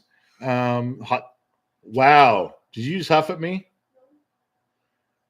Gen X mom just let out the big gasp of huff. That's my first warning. And I have a message for Gen X mom that I love her and I respect her opinion. I respect her huffs because she's not watching, she's listening. So, a key party in the 70s was you would invite couples to your house for a regular party, barbecue, swim party, hang out at the bar, have a bunch of beers, dance, or whatever, play some music. You get, 10, 12, 15, 18 couples that came. No different than any other party. This part was simple. Now, as you came into the house, it is my understanding, I was not there. As you came into the house, you would take your car keys and put them in a fishbowl, or a fishbowl or any kind of bowl, but a fishbowl was the preferred thing, about this big, and you put all the keys in there. All right. So you mingle, you drink, you have the parties, you do your stuff. And then at the end of the party,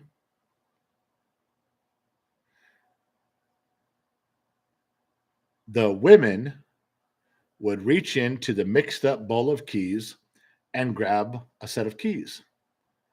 And whatever car or man those keys belong to, you would go home with them. Yes. Now, you think that Gen X and you think that millennials have a bunch of fucked up, twisted shit we do in that area of life. These were boomers. These were the silent generation. These were hippies that now had jobs and kids. True story. The reason this key story is kind of important is that I am extremely close to my mother-in-law.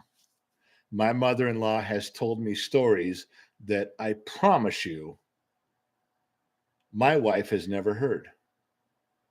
My mother-in-law has sat with me over the years and told stories that none of her children know. Guarantee it. I've kept them to myself. I will remain keeping them to myself.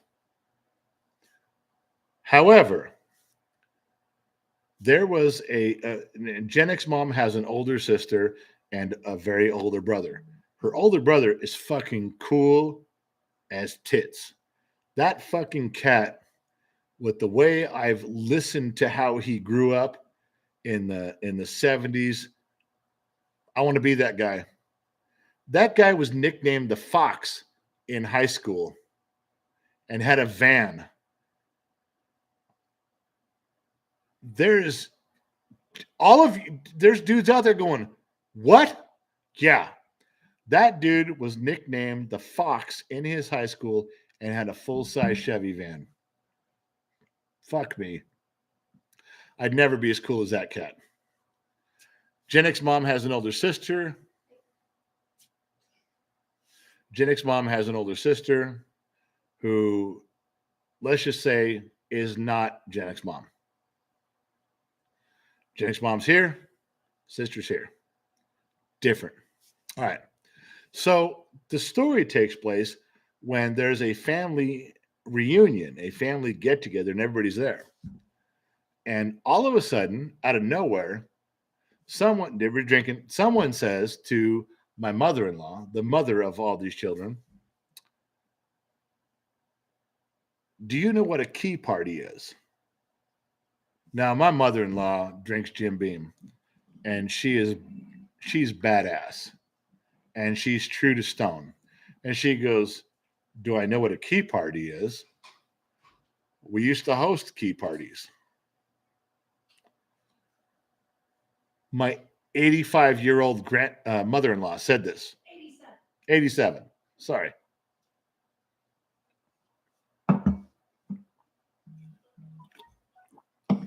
Now, you can imagine my brother-in-law, cool from the 70s, like, fuck, whatever. My wife is like, wait a second, what? What's a key party? Intrigued. My sister-in-law over here is like, what is a key party and what were you doing? To which my mother-in-law explains in detail what a key party is in the 70s. Now, my brother-in-law goes, yeah, fuck it. All right. Partially to his dad. He's like, yeah, fucking hey, dad, good job. Which I totally respect. My wife, Gen X mom, you know what her question was? Gen X mom's question about a key party and her parents partaking in a key party. Do you know what Gen X mom, you know what her only question was? Where was I when all this happened? I was like 12. Where was I? That's all she wanted to know is how did all this shit happen? Where? Now, Gen X mom's sister, older, little bit on the conservative side, loses her fucking mind. In the middle of all this, she goes, you did what? You did what are you talking about? What in Sam Hill do you mean? What in Blue Blazes is going on? Because she's not very good at cussing. I would have cussed.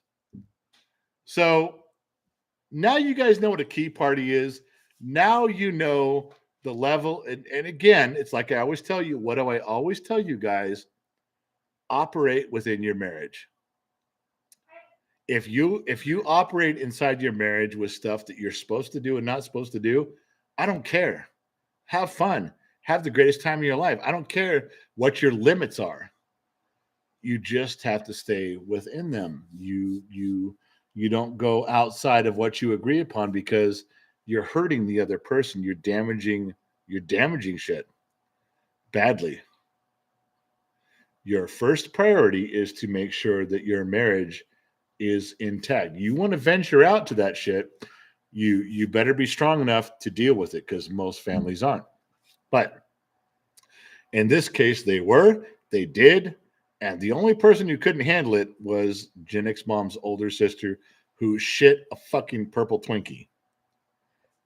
Learning not only what a key party was, learning that her parents hosted key parties, And the kicker, which fucking leveled me to no end, I fucking held my glass up for a fucking half hour, was how many they did.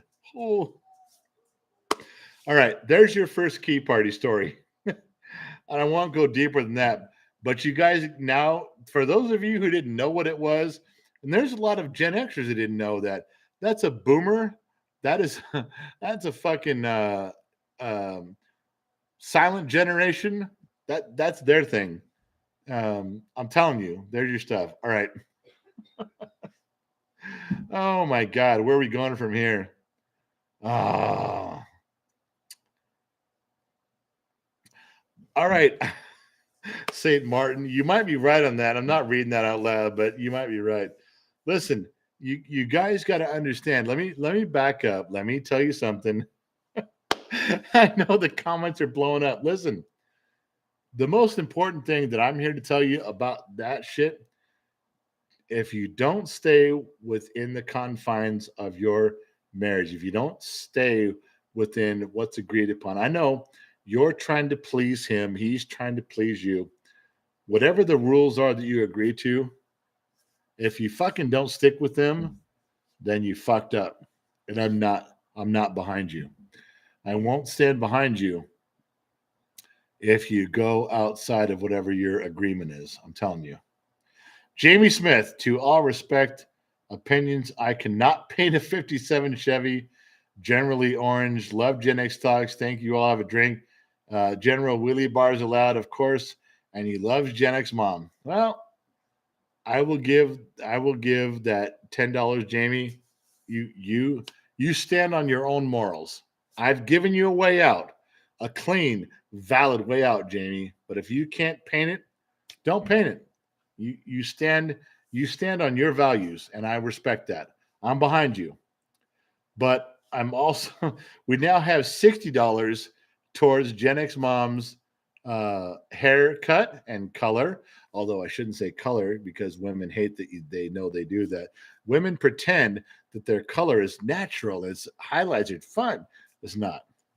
But Jamie, now we got $60 towards Gen X mom's hair color or haircut and nails and massage, whatever. I'm good. All right. Now there's some of you see Wandering Tacoma. Wandering Tacoma put up every little image that I could understand there. Tomash is in. You get Josh Maddox to each their own. You guys, you got to set it. You guys, I'm not judging on what you're doing. I'm not. Every one of you. But whatever you fucking say, you got to stick to it. That's it. All right. Listen, I got to say goodbye. I got to say goodnight. I'm going to pour one more drink. I know a lot of you are going to fake drink with me. I know a lot of you are going to pretend you're drinking with me. I know you're going to put up the cheers and the glasses and the shit. I know.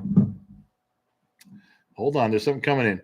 Joe Haney, I'd give more but broke for Gen X mom pampering. Joe, if there's anybody who needs pampering, if there's anybody who needs something as Gen X mom, she's not on here. She's not putting her life out here.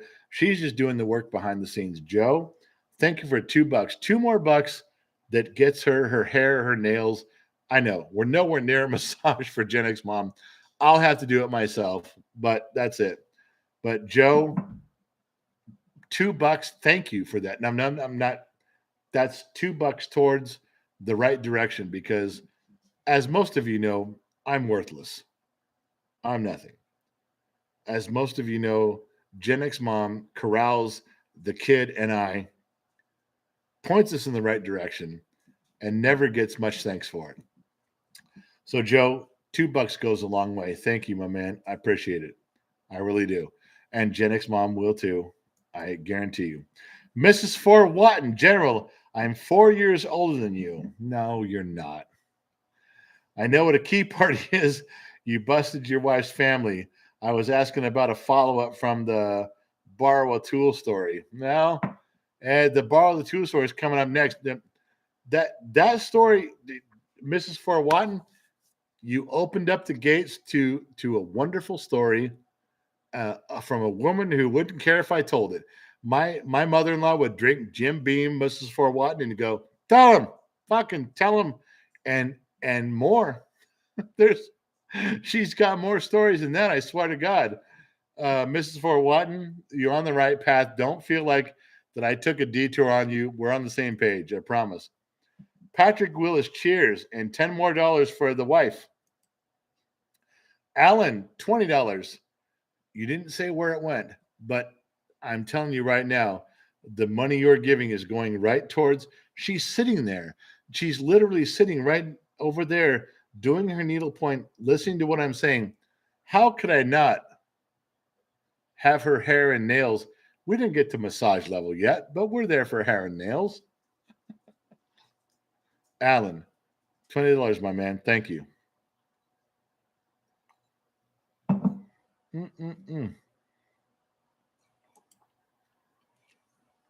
Oh, what was that? I saw something else. Hold on now. Joe Haney, I give more, but I'm broke. Now, Joe Haney, I'm scroll back up. Your $2 is fucking invaluable. Justin Bennett drove $1 going to Gen X Mom. We're getting there. You guys are fucking $1, $2, $3. You guys are getting her towards her hair and her nails. Not that she deserves it. She doesn't do shit around here. Jamie Smith, $5. You love her, sir, Gen X Mom. I mean, you do talk all the time. She loves you. Yes. Jamie, even though you and I diverge on the generally color, you're right. Gen X Mom does love me. I do have an undying devotion to Gen X Mom. It's true. It is true. You're right on that. Scrolling down. Patrick Wills, $10 for cheers, my man. I'm going to put that in the pile for Gen X Mom. Alan, $20 going to Gen X Mom. What did I miss? Oh, Reverend Bebop. I didn't even read it. Long time supported the program. First time there's a big donation. My whole screen turned pink. Reverend Bebop. This is for Gen X Mom's pampering. She is the spark to your fuel, and we wouldn't have all of the fire you give us without her. Reverend Bebop, I almost can't tell you how true that is. Reverend Bebop, if you want to take a slice out of this thing for you and yourself, I want to tell you that I honor you with this drink to the bottom of the glass because you're right. I wouldn't be anything, and neither would Gen Z Kid, without Gen X Mom supporting us, pushing us, and guiding us. Now, most of the time I tell you guys she's full of shit, and she is. But in the end, we all know that behind every good man, Gen Z Kid, or Gen X dad is a woman supporting us and pushing us and guiding us. Reverend Bebop, my man, I hope there's others to follow you. This one's for you.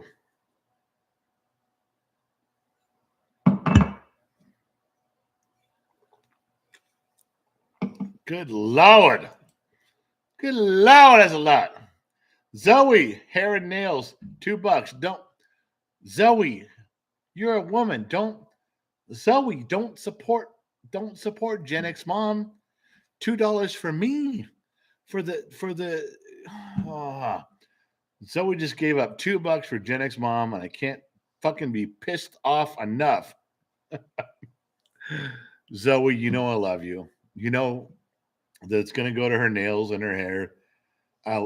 Zoe, because I will even post a picture of her hair and her nails, and that's it. No massage on Patreon and the members screen. You'll get to see it.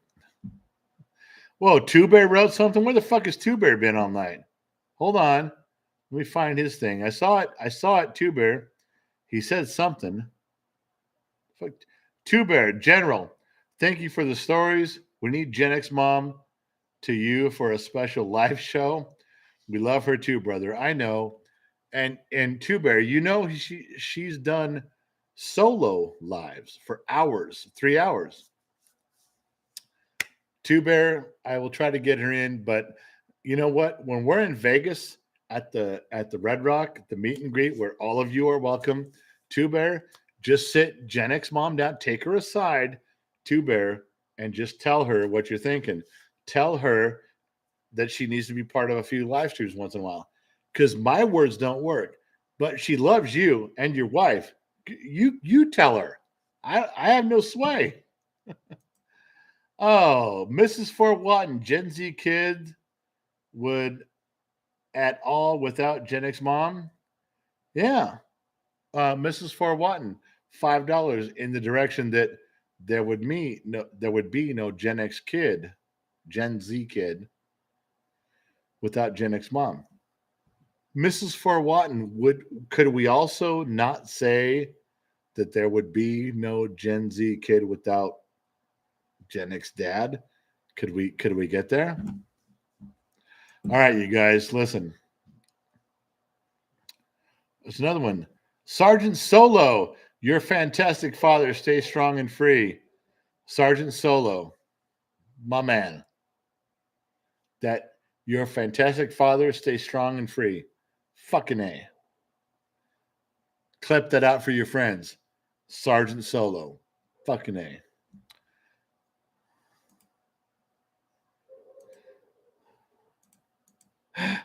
Romy said titty pink.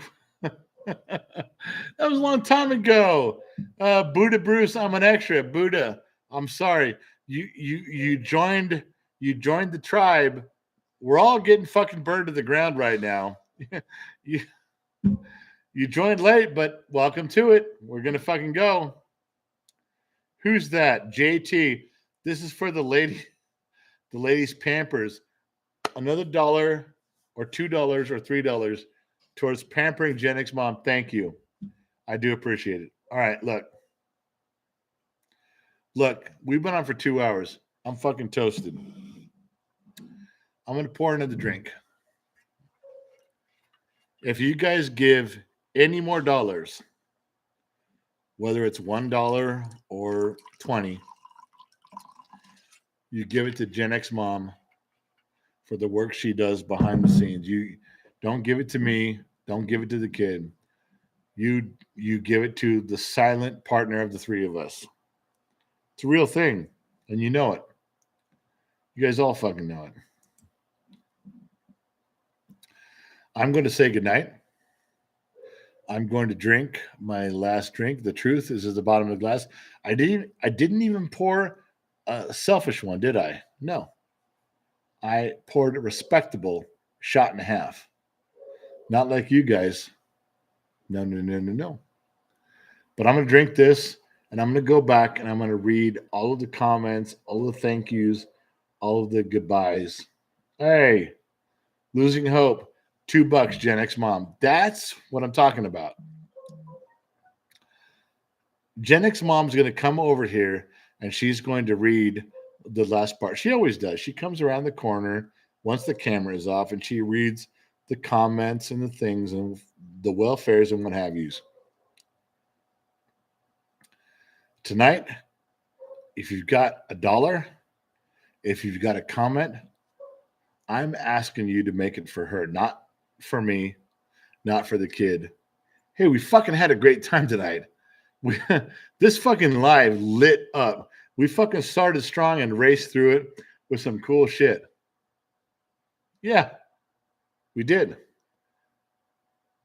But Gen X mom, there's some of you that know. There's some of you that know her, that have heard her on the podcast. She's on every podcast. She leans in on some of the big live streams. You know that. Hey, Kirk Hood for the Miss General. There's some of you that know. Thank you for that. Thank you for all the love you extend to the family, not just me. You take time for the kid, the state. You take time for the shit that matters. Thank you for that. It's a big thing for me because it's not just about me. Mandy's Reign. Mandy has been a repeat offender, a harem girl since the beginning. I I don't even know where to begin, Mandy. Thank you for that. Mandy's Reign has been part of the program for as long as I can fucking remember. I love Mandy. I'm endlessly devoted to Mandy. Thank you.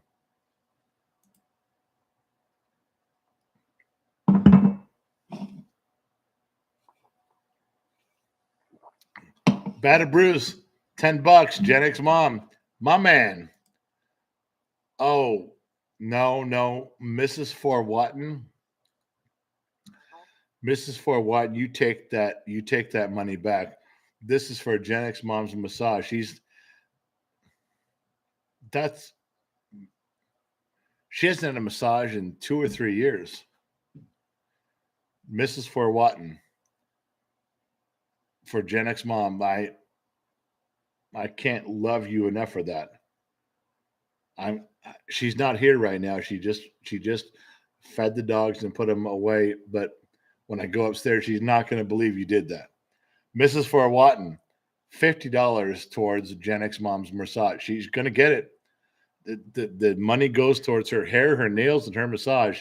She's not wrong on that. She knows that's why. That's a thing.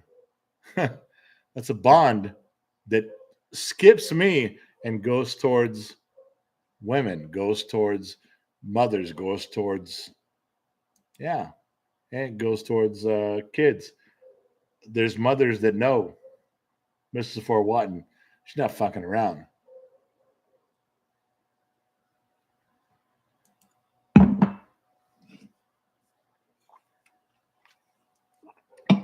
Brother Bruce, $10 for Gen X mom. Going in the pile. You're getting her there. You fucking guys are getting her there. I'm trying to sign off here. Ricky Bear for Gen X mom. I got 5 on it. Ricky Bear, you've been a long time supporter of the program. $5, $2, $1. Ricky Bear, I'll give it to her. I promise. Losing hope with humanity. Show some love, guys. Love the channel. Thanks for loving being awesome. Losing hope. You're right in the middle of that. I'm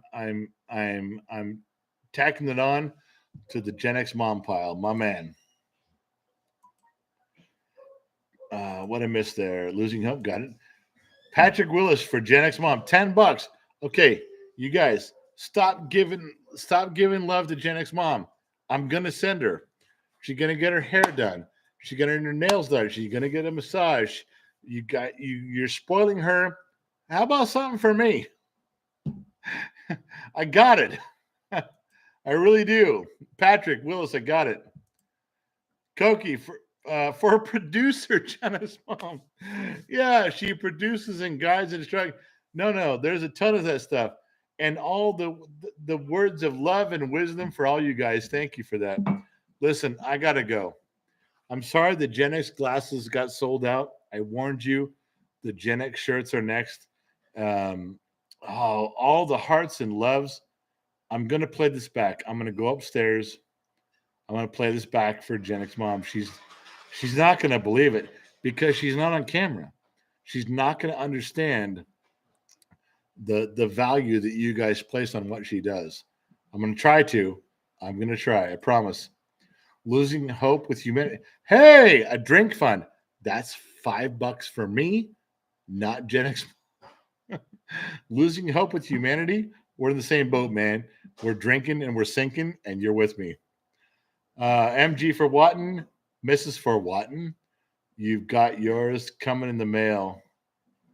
I don't even know what that means. Mrs. for Watton, you got yours coming in the mail.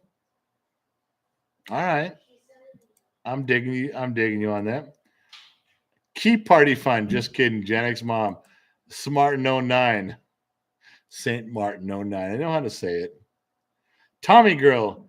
Just got mine done. Your Gen X mom. Hey, wait. Come here. Gen X mom, stand right here. Off camera. What? I have something to tell you. This is live. Just so you know, Gen X mom, I know you're not going on camera, and I respect that. But I want you to know that there is a ton of fucking people on here that have donated, dedicated, recognized the person you are and Gen X Talks, to how you hold the kid and I together when we fucking scream at each other. You handle all the shit from the purchases of shirts and glasses. Um, I can speak for them right now. Hold on. Marvelous Miss Miranda, you cannot have been here the whole fucking time. Miranda, you never said a goddamn word about the Manson story. $5 for Gen X mom, whatever she needs. Aw. Mrs. Fort Watton, you've got yours coming in the mail. I'm telling you that Thank you, everyone. with a humble, with as much of a humble heart as I can extend to you, Gen X mom, Jules, these people understand your role in holding this family together, in holding Gen X Talks together. They have donated. I'll go back and I'll figure out. They want you to get your hair done. They don't want you to buy a box from Rite Aid. They want you to go get it done. They want your nails done, not by yourself in a room upstairs, done. Aw. And they they're expressing something deep. So Aw. Thank you, everyone. I appreciate it. That's very nice. do you hear Gen X mom? Say it again. I appreciate it. Thank you very much. That's very nice. She's here and she doesn't believe it until I show her. Don't do anything. I know you I do. don't do anything. You do. I promise you do. I'm going to show her the colors and the stuff. She won't believe it, but I'm going to send her. She's not going to do her hair in the bathroom. She's not going to do her nails in the study. I promise you guys, this night, Gen X mom is going to be pampered from you guys. I promise you, everyone. Hold on, I missed some stuff here.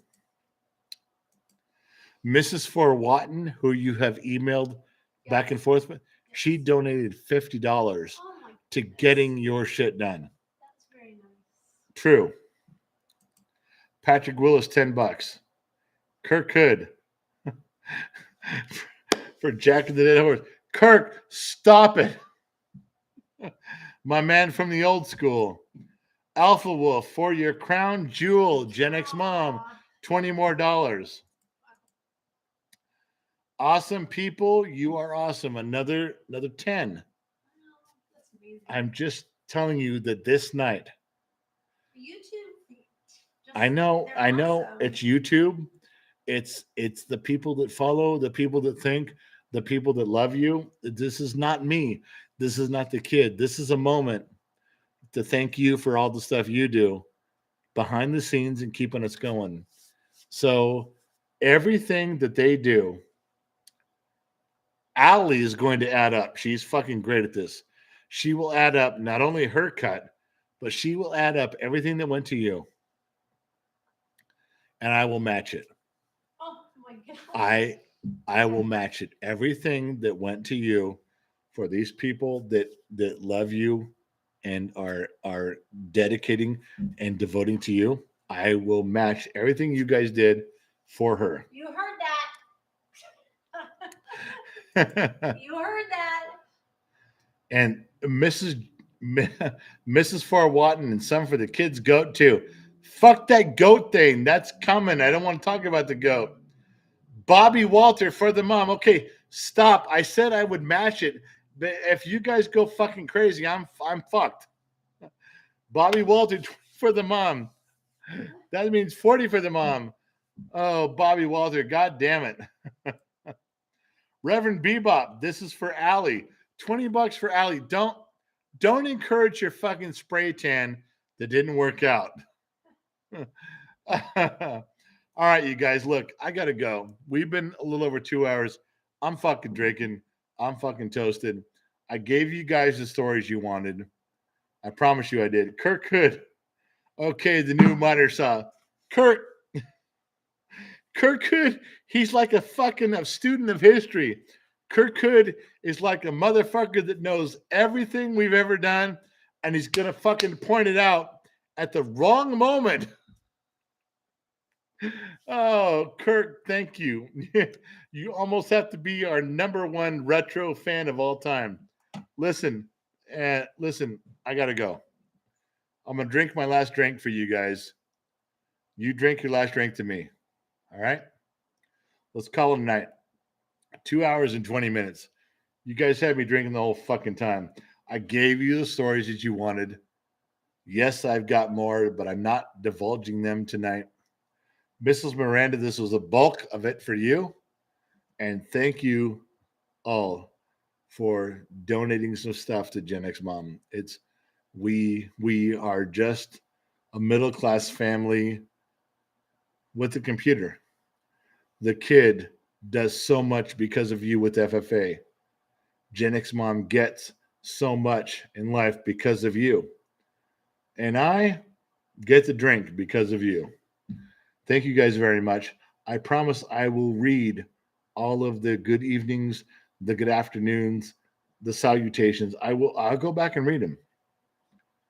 But for everyone here at Gen X Talks, I want to tell you good morning, good afternoon, and good night.